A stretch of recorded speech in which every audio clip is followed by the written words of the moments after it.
आपकी सिचुएशन क्या है, बस अल्लाह ने बेहतर करेंगे। मेरी स्क्रीन आपको शेयर हो रही है और हम लोग आगे बढ़ रहे हैं। अच्छा जी,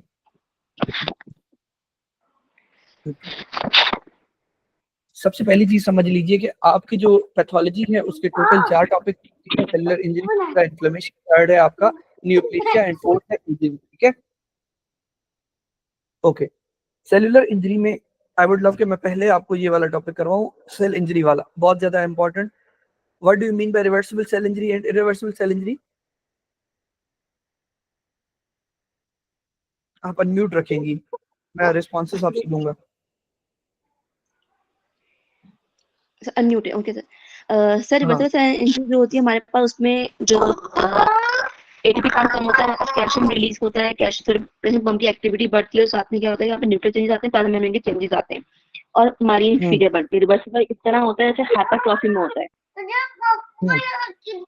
और इरिवर्सिबल वो है जिसमें हमारा न्यूक्लियर की डिग्रेडेशन हो जाती है और न्यूक्लियस ब्रेक डाउन जाता है बेसिकली। आपके यहाँ बहुत शोर है। मैं जब तक आपको ऊपर वाला टॉपिक पढ़ाता हूँ, आप बेबी को जो है वो साइड करिए, ठीक है? करना है इनका। जब तक मैं आपको यहाँ से वो कर रहा हूँ, आपके स्पीकर को ऑफ कर रहा हूँ, या आप म्यूट कर लें। ये वाला टॉपिक मैं आपको जब तक पढ़ा लेता हूँ, थोड़ा लेस इंपॉर्टेंट है, लेकिन जब तक आप बेबी को साइड करेंगे इस तरह नहीं चल पाएगा अदरवाइज। ठीक है, ओके। सेल्यूलर एडेप्टेशन का क्या सीन होता है कि आपके जो सेल हैं उनको एडेप्टेशन चाहिए होती है किसी भी कंडीशन से, किसी भी स्ट्रेस से। ठीक है, रिवर्सिबल चेंजेस होते हैं जो कि फिजियोलॉजिक होते हैं। यूट्राइन एनलार्जमेंट ड्यूरिंग प्रेगनेंसी इसका क्लासिक एग्जांपल है कि भाई जब आपको जब आपको बेबी होता है, जब एक मदर को बेबी हो रहा होता है, तो उस मदर का यूट्रस जो है वो ग्रोथ करता जाता है ताकि होल्ड कर सके। या फिर पैथोलॉजिक जैसे myocardial hypertrophy, secondary systemic hypertension, क्योंकि हाइपरटेंशन में क्या होता है, बार बार हार्ट मसल कॉन्ट्रैक्ट करना होता है, और वो कॉन्ट्रैक्शन की वजह से क्या होता है कि उसमें ऐसे ही जैसे कोई बॉडी बिल्डर बिल्ड अपना मसल बिल्ड करे वेट उठा के। ठीक है, कि अगेंस्ट द प्रेशर, क्योंकि हार्ट को पंप करना होता है। अब बार बार हार्ट पंप करेगी तो क्या होगा, हार्ट की जो वॉल होंगी वो थिकन हो जाएंगी, जिसको हम लोग क्या बोलते हैं, मायोकार्डियल हाइपरट्रोफी। और ये सेल्यूलर एडेप्टेशन का क्लासिक एग्जांपल है। इफ स्ट्रेस इज एक्सेसिव और persistent, adaptations can progress to cell injury, significant left ventricular hypertrophy, myocardial injury and heart failure. Obvious सी बात है, अगर आपकी जो स्ट्रेस होगी वो बहुत ज्यादा होगी, जैसे आप लोग देखते हो कभी कभी रील्स में कि वो बॉडी बिल्डर जो होते हैं वो बहुत ज्यादा वेट उठा लेते हैं, उनका मसल फट जाता है। सिंपल एज दैट के लेफ्ट वेंट्रिकुलर की हाइपरट्रॉफी होगी तो मायोकार्डियल इंजरी भी हो सकती है। हाइपरट्रॉफी में क्या होता है, increase structural proteins and organelles, increased size of cells, example is cardiac hypertrophy. Major चीज यहाँ पर जो समझने वाली, तो ट्रॉफ बोलते हैं फूड को, प्लेशिया बोलते हैं सेल को, कि अगर सेल इन नंबर बढ़ रहे हैं तो हाइपरप्लेशिया कहलाता है, सेल इन साइज बढ़ रहे हैं तो इनको बोलते हैं hypertrophy. Controlled proliferation of the okay, stem cells and differentiated cells in number of cells, benign prostatic hyperplasia इसका क्लासिक एग्जांपल है। ठीक है, उसके बाद आपका excessive stimulation, pathologic hyperplasia, endometrial hyperplasia which may progress to dysplasia and cancer. इस चीज को आपको समझने की जरूरत है ओके, कि हाइपरप्लेशिया क्या होता है। डॉक्टर साहब, आवाज आ रही है ना मेरी? यस सर, बिल्कुल। हाइपरप्लेशिया क्या होता है? इंक्रीज हाइपरप्लेशिया क्या होता है कि साइज में कोई चीज बड़ी हो जाए। डिस्प्लेशिया ये होता है कि वो कैंसरस हो जाए। आपकी माइक में स्टिल प्रॉब्लम है, इन इसको सेट कर सकती हैं तो करें। आपकी आवाज मुझे क्लियर नहीं आ रही। अब आ रही है? ठीक है, आपकी आवाज अब आ मुझे रही है क्लियर सर? नहीं आ रही। नहीं, बिल्कुल नहीं। देखिए, इसको कुछ सेट अब करें। ओके? परफेक्ट, थोड़ा बेहतर। पढ़ें, एट्रोफी को पढ़े, मैं देखूं कि आप कैसे पढ़ती हैं। ये डिस्प्लेशिया और कैंसर का आपको पता है ऑलरेडी कि हाइपरप्लेशिया जनरली हम बोलते हैं फिजियोलॉजी कंडीशन को। ठीक है, कि जो यस। रिएक्शन में आए, जैसे benign prostatic sir hyperplasia is benign dysplasia condition. हमारे पास सेल चेंज हो जाएगा ना? डिस्प्लेशिया हमारे पास क्या होगा, सेल। सर सेल जो हाँ हाँ एपिथेलियम में वो चेंज हो जाती है ना, कॉलमनार है तो वो स्क्वामस हो जाएगी। हाँ, अब मुझे बताएं कि आप कैसे चला कैसे रही हैं, फोन है, लैपटॉप है, और आपके पास क्या है, हैंड फ्री है? इस तरह हैंड पे नहीं, फोन से। एयरपोर्ट्स है ना, ये तो सबसे बड़ा मसला है। एयरपोर्ट्स निकालो। एयरपोर्ट नहीं है, एयरपोर्ट से आवाज स्पीकर पे कट ऑन क्या है। रही है? हाँ हाँ, फिर स्पीकर पे स्पीकर ऑन है, है। स्पीकर। जी। अभी स्पीकर सही है। है? नहीं, आवाज हिल रही है, कभी मैं पीछे दोबारा जाती कभी आगे आती है। दोबारा कॉल करती हूँ। हाँ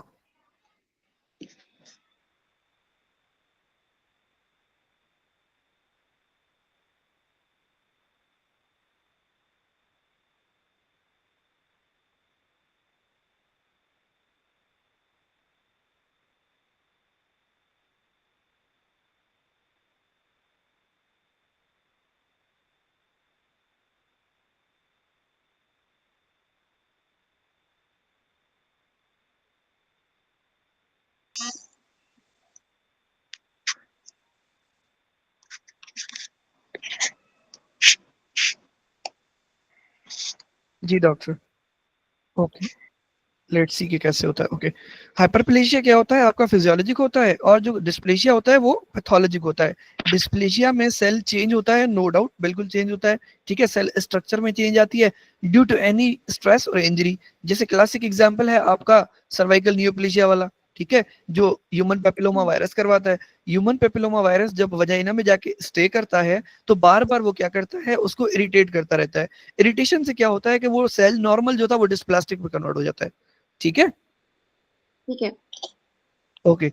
एट्रॉफी का क्या सीन है? और आप टाइम पे वो मत परेशान होइए, ठीक है, मैं पहला दिन है, मैं खुद भी समझ रहा हूँ। अगर 10-15 मिनट एक्स्ट्रा लग भी जाते हैं, आधा घंटा एक्स्ट्रा लग भी जाता है, नो वरीज, ठीक है। इस चीज में आपके साथ कोऑपरेट करूंगा मैं। पहला दिन है, थोड़ा सेटिंग होने में टाइम लगता है। ओके, एट्रॉफी का क्या सीन है? एट्रॉफी का ऑलरेडी आपको पता है कि decrease in the tissue mass due to decrease in size, increased cytoskeleton degradation via ubiquitin proteasome pathway. ये पाथवे बहुत ज्यादा इंपॉर्टेंट है, कुछ बताएंगे आप मुझे इसके बारे में? सर इस पाथवे के थ्रू यहाँ पर डिग्रेडेशन होती है, बेसिकली ये अपोप्टोसिस का पाथवे है। हम्म, तो इसके जरिए सेल यूबिक्विटिन एक सेल यूबिक्विटिन डेथ एक जो यूं होती है। समझ ले। हाँ, यूबिक्विटिन यूं समझ ले, एक प्रोटियोज, एक वो टैगिंग टैगिंग मॉलिक्यूल होता है। ठीक है, जैसे आप ब्रांड पे जाती हैं, उनका टैग लगा होता है, वो जब तक नहीं उतारेंगे आपको बाहर नहीं जाने देते वो। ऐसे ही है ना, ओके। मॉल में जाती हैं आप कपड़े लेने, तो उनका एक टैग लगा होता है। इसी तरह से कोई भी जो ऐसी बॉडी की प्रोटीन जिसको टूटना है, जिसको खत्म करना है, हमारे नॉर्मल सेल्स क्या करते हैं, उसके ऊपर यूबिक्विटिन लगा देते हैं। फिर प्रोटियोसोम आता है और उस यूबिक्विटिन बाउंड स्ट्रक्चर को डिग्रेड करता है, या उसको खत्म करने में हेल्प करता है, या उसकी एपोप्टोसिस होती है, ब्ला ब्ला ब्ला जो भी। ठीक है।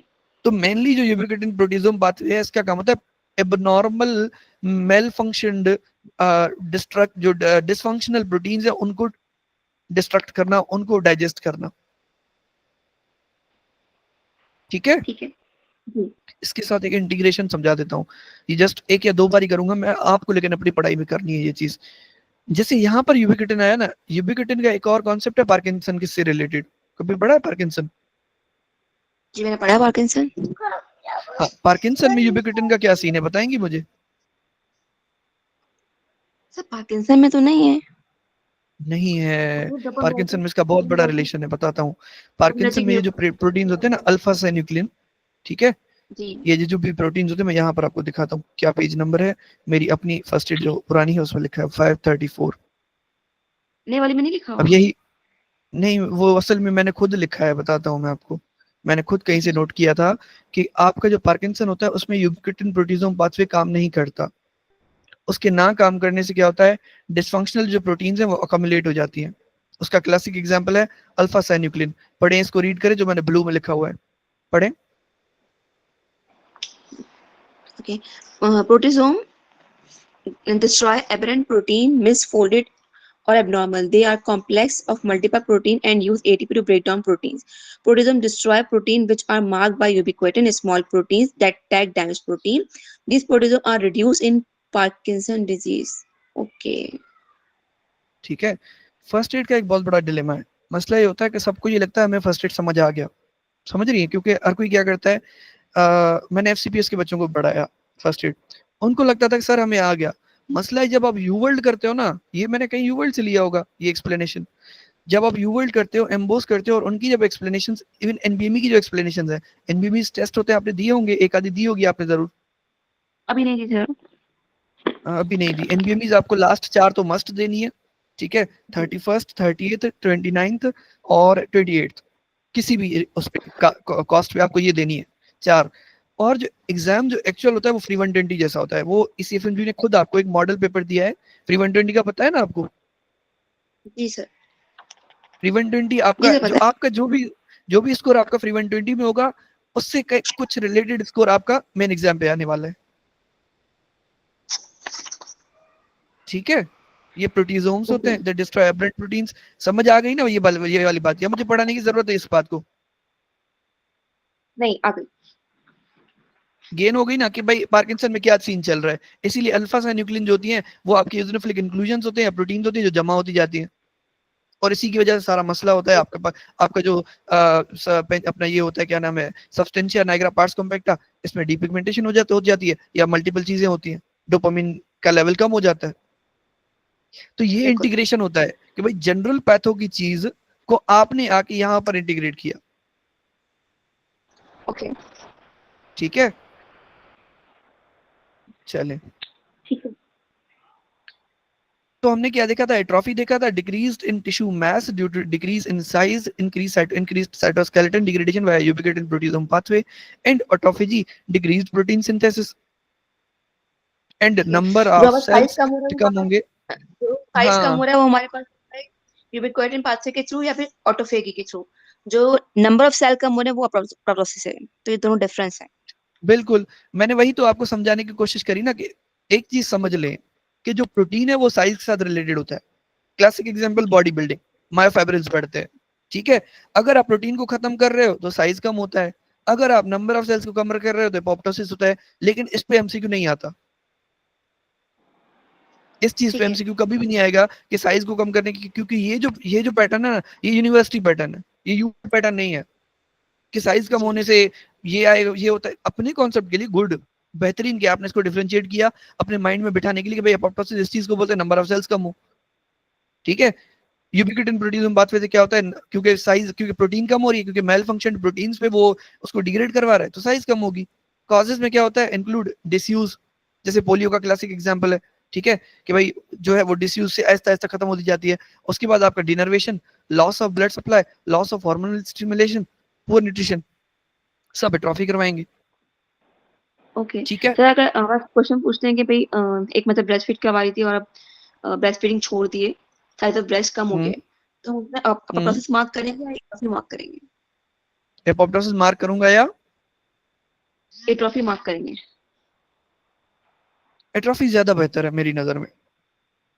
ओके, ठीक है, ठीक है। ठीक है, ओके।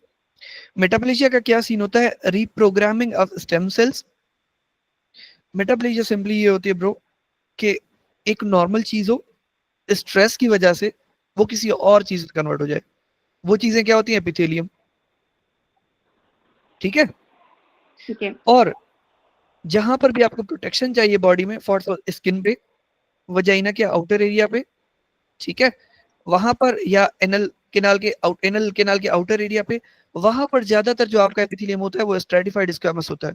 क्योंकि स्क्वैमस का जनरली काम क्या होता है, फौजियों की तरह प्रोटेक्ट करना, चौकीदार होता है वो। और जो आपका ठीक है। प्रोडक्शन का काम होता है वो कोलमनार का काम होता है मोस्ट ऑफ द टाइम। ये जो फैक्ट्री का काम करता है, ग्लैंड का काम करता है, वो आपका कोलमनार करता है। तो ये छोटी छोटी चीजें जो आपको पता होनी चाहिए, ऑलरेडी पता भी होंगी। मेटाप्लेजिया में क्या होता है, रिप्रोग्रामिंग होती है स्टेम सेल्स की, replacement of one type of cell by another that can adapt to the new stressor, usually due to exposure to an irritant, जैसे gastric acid. Gastric acid normally आपका जो oesophagus है, क्योंकि उसमें normally stratified squamous होती है, हलचल ना करें आप, नॉर्मली वहां पर स्ट्रेटिफाइड स्क्वेमस होती है।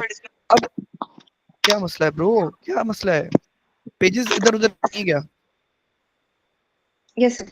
हाँ, जी जी सही है। ना करें ना ओके ब्रो, ओके। ना करें, आपके सामने पड़ा हुआ है ना फर्स्ट एड। मुझे डिस्ट्रैक्शन होती है, समझा जो रहा हूँ आपको। ठीक है, ठीक खटखट है। की आवाज आ रही बीच में, क्योंकि मैं किसी और सातवें आसमान में होता हूँ जब मैं कॉन्सेप्ट दे रहा हूँ आपको, और मुझे आप नीचे लेके आएंगी, फिर मेरा कार्टून टूट जाते हैं मेरे। ठीक है, ओके।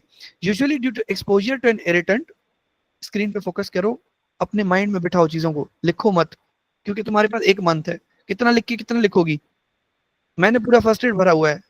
ठीक है, आ जाओ। Okay, reprogramming of stem cells, भूल गया मुझे कहां से मैंने शुरू किया था। रिप्रोग्रामिंग ऑफ स्टेम सेल्स होती है जिसमें क्या होता है, रिप्लेसमेंट होता है एक टिश सेल, एक एपिथेलियम का दूसरे एपिथेलियम। क्लासिक एग्जांपल है, इसको बोलते हैं बैरेट एसोफेगस। बैरेट एसोफेगस में क्या होता है, क्योंकि नॉर्मली तुम्हारा जो एसोफेगस है उसका जो एपिथेलियम होता है वो होता है आपका स्क्वेमस। लेकिन अब क्योंकि तुमने उसको दिखाया है एसिड बार बार, और स्क्वैमस का काम ही नहीं था कभी एसिड को झेलना, समझ आ रही है ना बात, तो वहां पर क्या आ जाएगा, कोलमनार आ जाएगा। इसको क्या कहते हैं, oesophageal epithelium replaced by intestinal epithelium. Oesophageal epithelium में क्या होता था, स्ट्रैटिफाइड स्क्वैमस, और जो आपका ये है क्या नाम है, इंटेस्टिनल एपिथेलियम, इसमें आपका कोलमनार होता है, और ऐसा कोलमनार जो गॉबलेट सेल से भरा होता है। ठीक है, क्योंकि अगर एसिड से लड़ना है तो तुम्हें म्यूकस चाहिए जो तुम्हें प्रिवेंट करा सके ज्यादा स्ट्रेस से। ओके, ठीक है। या फिर क्लासिक एग्जांपल है टोबैको स्मोक का, कि बार बार आपका पेशेंट टोबैको स्मोक करता रहा, respiratory chelated columnar epithelium replaced by stratified squamous epithelium, कि जो आपका रेस्पिरेटरी सिलेटेड कोलमनार एपिथेलियम था, ठीक है, नॉर्मल, उसकी जगह पर क्या आ गया, स्ट्रैटिफाइड स्क्वैमस। अभी अभी मैंने आपको बताया कि नॉर्मली कोलमनार का काम क्या होता है, ग्लैंडुलर सिक्रीशन करना, क्योंकि अब आपने उसको टोबैको का स्ट्रेसर दिया है तो वो फौजियों वाले में कन्वर्ट हो गया, यानी वो चौकीदार वाले में कन्वर्ट हो गया, जो था आपका स्ट्रैटिफाइड स्क्वैमस एपिथेलियम। तो ये रिवर्स है, बैरेट और टोबैको वाला रिवर्स है। बैरेट में क्या होता है, नॉर्मली स्ट्रैटिफाइड स्क्वैमस है, उसकी जगह पर आ गया कोलमनार। टोबैको स्मोकिंग में क्या होता है कि नॉर्मली सिलेटेड कोलमनार होता है, वहां पर आ गया स्ट्रैटिफाइड स्क्वैमस। अगर वाइस वर्सा याद करो तुम्हारी मर्जी, विद कॉन्सेप्ट याद करो तुम्हारी मर्जी, वहां पर एसिड है, यहाँ पर स्मोक है, एसिड को बचाना है कोलमनार आ जाएगा, स्मोक से बचाना है स्ट्रैटिफाइड स्क्वैमस आ जाएगा। ठीक है, और जैसे स्किन है, स्किन को सारा दिन पता नहीं कितने इरिटेंट लग रहे हैं, तो नेचर ने क्या किया, इसको कैरेटिनाइज्ड स्ट्रैटिफाइड स्क्वैमस बना दिया, कैरेटिन डाल दी इसमें। ठीक है, ठीक है। पेक्टिनेट लाइन पता है ना क्या होती है, एनल केनाल वाली। यस सर, अपर रेक्टम और लोअर पेक्टिनेट लाइन रेक्टम। के पेक्टिनेट लाइन के नीचे आओगी तो जनरली यहाँ पर स्ट्रैटिफाइड स्क्वैमस होती है। जैसे ही एनल केनाल की लेयर पे आओगी यानी स्किन पे आओगी तो क्या होता है, यानी जो हिप्स वाली होती है वो क्या होता है आपका, कैरेटिनाइज्ड वाला। क्योंकि जाहिर सी बात है स्किन को सारा दिन मल्टीपल हजारों करोड़ों एंटीजेंस के साथ लड़ना है, इरिटेंट्स के साथ लड़ना है, कभी धूप है, कभी छांव है, कभी क्या है, कभी क्या है, समझ आ रही है बात। जी सर। ओके, इसी से सेम आपका जो माउथ है, लिप्स तक आपका क्या है, कैरेटिनाइज्ड वाला, अंदर जाओगी कैरेटिन नहीं है, सिर्फ स्ट्रैटिफाइड स्क्वैमस एसोफेगस वाला जो सीन है। ठीक है। ओके, एक जनरल रूल बता देता हूँ, जो भी कैंसर बाहर वाले होते हैं वो मोस्ट ऑफ द टाइम वो आपके स्क्वैमस सेल कार्सिनोमा होता है, स्किन के हो गए, नोज के हो गए, ठीक है, अंदर जो होता है वो बेसल सेल कार्सिनोमा होता है। लेकिन ये वो नहीं है कोई पत्थर पे लकीर नहीं है, जस्ट एक थंब रूल बता रहा हूँ, एक कॉमन सेंस बता रहा हूँ, नहीं आ रहा कुछ भी, एक और चीज समझा देता हूँ। जब आप 280 सवाल अटेम्प्ट करते हो ना, आपको 280 के 280 कभी भी नहीं आ सकते, उनमें 200 सवाल ऐसे होंगे जो तुम्हें आ रहे होंगे फॉर सपोज, या 150 सवाल तुम्हें पता होंगे, बाकी के जो सवाल होंगे तुम्हारा टेंटेटिव आइडिया होगा, तुम्हारी प्रीवियस नॉलेज होगी जो तुमने सालों से भरी है अपने दिमाग में, कभी वो क्लिनिकल हो सकती है, कभी वो कुछ हो सकता है, कभी कुछ हो सकता है, वहां पर कॉमन सेंस यूज करना पड़ता है फिर। समझ आ रही है मेरी बात, क्योंकि मेडिसिन एक समंदर है, अब ये मुझे बताने की नीड है तो नहीं। ठीक है, उसके बाद क्या है, मैं प्रोग्रेस टू डिस्प्लेजिया, ऑब्वियस सी बात है, एक स्ट्रेसर बार बार एक बंदे को थप्पड़ लगाती आ रही हो, आखिर क्या होगा, उसका चेहरा लाल पड़ जाएगा, और डिस्प्लेजिया हो जाएगी तो malignant transformation with persistent insult, जैसे बैरेट एसोफेगस एसोफेजियल एडेनोकार्सिनोमा में कन्वर्ट हो जाता है। एक चीज जो बच्चों को बहुत परेशान करती है, जो वो भंड मार के आते हैं, बैरेट एसोफेगस को वो मलिग्नेंट समझने लग जाते हैं। Barrett oesophagus is not malignant, it is a benign condition, it is a normal, यानी it is a mild condition. जो एडिनोकार्सिनोमा है वो होता है मलिग्नेंट जालिम condition. Metaplasia of the connective tissue can also occur. Classic example आता है आपका, घोड़ा चलाने वाला जो बंदा होता है वो अपनी टांगे, क्योंकि उसकी बार बार घोड़े की जो वो होती है, जो गद्दी होती है जिसपे बैठे होते हैं, ठीक है, क्या बोलते हैं उसको, सेज बोलते हैं, क्या बोलते हैं, जिसपे कुछ भी, खैर वो लेदर की बनी होती है, बार बार उसकी जो नी होती है उससे टच हो रही होती है, तो बार बार स्ट्रेस आने से क्या होता है, उसका जो मसल है, टेंडन है, उसमें बोन फॉर्म होना शुरू हो जाता है। इसको बोलते हैं मायोसाइटिस ओसिफिकेंस। हद से ज्यादा इंपॉर्टेंट, हद से ज्यादा इंपॉर्टेंट, हद से ज्यादा इंपॉर्टेंट, आंखें कान नाक सब खोल के याद करो इसको, दिमाग के ताले खोलो। मायोसाइटिस ओसिफिकेंस की जो डेफिनेशन है, हद से ज्यादा इंपॉर्टेंट, एमओस यूवर्ल्ड एनबीमीज फ्री 120 हर जगह आपसे पूछेगा। गॉट इट, कि मायोसाइटिस ओसिफिकेंस क्या है, the formation of bone with muscle after trauma. अगर इस पूरे टॉपिक में कोई चीजें काम की हैं, बैरेट एसोफेगस, रेस्पिरेटरी वाला epithelium, myositis ossificans, 3 line important है, बाकी को फाड़ के फेंक दो पेज को। ठीक है सर, समझ आ गया। डिस्प्लेजिया क्या होता है, disordered precancerous epithelial cell growth, not considered a true adaptive response. Page मत टर्न करो, ठीक है। डिसऑर्डर्ड, शांत करके बैठी रहो, सुनो, कान खोलो अपने, ठीक है, सिर्फ कानों को इस्तेमाल करो, दिमाग में लेके जाओ बात को, नहीं आ रही मुझसे पूछो, ठीक है। Okay, disordered precancerous epithelial cell growth, not considered a true adaptive response. True adaptive response इसलिए कंसीडर नहीं किया जाता क्योंकि एडेप्टेशन होती है फिजियोलॉजिक, समझो इस बात को, कि भाई एक कोई तुम्हें थप्पड़ मार रहा है, तुम उसके हाथ आगे दे दो, थप्पड़ ना मारने दो, लेकिन ये क्या होता है, ये एक डायरेक्शन ही न्यू है। कोई तुम्हें थप्पड़ मारे, तुम उसको छुरा घोप दो, तुम उसको गन से गोली मार दो, ये ऐसे हो जाएगा। Disordered precancerous epithelial cell growth characterized by loss of uniformity. ये दो लाइनें हद से ज्यादा इंपॉर्टेंट सवाल इससे आते हैं, ठीक है। Characterized by loss of uniformity of cell size and shape, इसको बोलते हैं प्लियोमॉर्फिज्म, ठीक है। Loss of tissue orientation, nuclear changes में क्या होता है, increase nuclear to cytoplasmic ratio, कि न्यूक्लियर मटेरियल क्यों बढ़ता है, क्योंकि अब आपका जो कैंसरस सेल है बहुत ज्यादा डिवाइड कर रहा है। क्लम्प्ड क्रोमेटिन मटेरियल, क्लम्प्ड क्रोमेटिन मटेरियल इसलिए होता है क्योंकि जो आपकी सेल डिवीजन की जो साइकिल्स हैं, उसमें पहली जो प्रोफेज है वहां पर आपको क्लम्प्ड मिलता है क्रोमेटिन मटेरियल। उसके बाद mild and moderate dysplasias do not involve entire thickness of epithelium में regress with alleviation of the inciting cause. For suppose तुम एचपीवी का ट्रीटमेंट कर दो, नहीं होगा तुम्हें फिर सर्वाइकल कैंसर, ठीक है। देन क्या है, जैसे हम वैक्सीन देते हैं गार्डासिल, गार्डासिल सुनिए कभी, गार्डासिल वैक्सीन आती है एचपीवी की, यस सर, बस। यस। उसके बाद क्या है, severe dysplasia often becomes irreversible, कि अगर सिवियर डिस्प्लेसिया तो इरिवर्सिबल हो जाते हैं, वो कार्सिनोमा इन साइटू में प्रोग्रेस करती है। What do you mean by carcinoma in situ? जो कि एपिथेलियम बेसमेंट मेम्ब्रेन को क्रॉस नहीं करता, हाँ, बेसमेंट मेम्ब्रेन को इन्वेड ना करे, अपनी जगह पे रहे, अपने घर में दबा रहे, इन साइटू बोलते हैं उसको। Usually preceded by persistent metaplasia और पैथोलॉजिक हाइपरप्लेजिया, या तो आपको पर्सिस्टेंट मेटाप्लेजिया में रह जाएगा या पैथोलॉजिक हाइपरप्लेजिया में चला जाएगा, मकसद ये कि कैंसर में चला जाएगा सिंपली। 3 कंडीशंस हैं, एट्रोफी आपको पता है, हाइपरप्लेजिया आपको पता है, हाइपरट्रॉफी आपको पता है, चेंज इन सेल साइज और नंबर इन्हीं से होता है, ठीक है। Inability to adapt, irreversible injury और नेक्रोसिस, एपोप्टोसिस, सेल मर जाएगा, बात खत्म, ठीक है। नेक्रोसिस ऐसे होता है कि एक होता है कि आप किसी को, आपको कोई बंदा रूम में नहीं चाहिए, फॉर सपोज हम दो बात, आप और आपका जो कोई फैमिली अब्बा बात कर रहे हैं, आप अपने बच्चा को बोलोगे बच्चा 2 मिनट बाहर चले जाओ, ठीक है, वो बाहर चला जाए इज्जत से, एपोप्टोसिस हो गया। अगर बच्चा नहीं जाता, आपने थप्पड़ मारा उसको, नेक्रोसिस हो गया।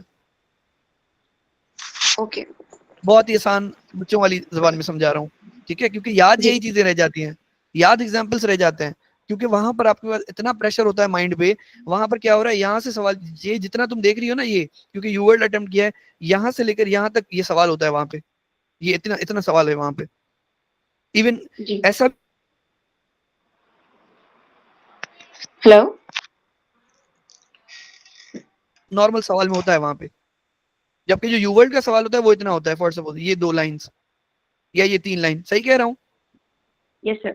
ठीक है, जब तुम फ्री 120 करोगी ना, तो फ्री 120 में ऐसे लंबे सवाल हैं जो स्क्रॉल करने पड़ रहे हैं, तो कोशिश करो आजकल एम्बोस को फॉलो करो, एम्बोस पे सवाल लंबे होते हैं, कुछ ब्लॉक कर के जाओगी, तुम्हें फायदा हो जाएगा। आगे बढ़ते हैं, डिस्प्लेजिया हो गया, ये समझ आ गई बात, ठीक है। उसके बाद क्या है, change in structure dysplasia, metaplasia change in cell type, और change in cell type and structure neoplasia. अगर क्रोनिक इरिटेंट परसिस्ट करेगा, एचपीवी का क्लासिक फैंसी एग्जांपल है तुम्हारे माइंड में, जी। ओके। ग्रीन वाली जो लाइन है वो रिवर्सिबल है, याद कर लोगी, जो ये रेड वाली है वो इरिवर्सिबल है, कि भाई नियोप्लेजिया में चला गया, अगर मेटाप्लेजिया और डिस्प्लेजिया नियोप्लेजिया में चले गए तो इरिवर्सिबल है, बात खत्म, कैंसर हो जाएगा। आगे बढ़े, कोई सवाल? सर डिस्प्लेजिया को भी हम इरिवर्सिबल कहेंगे ना?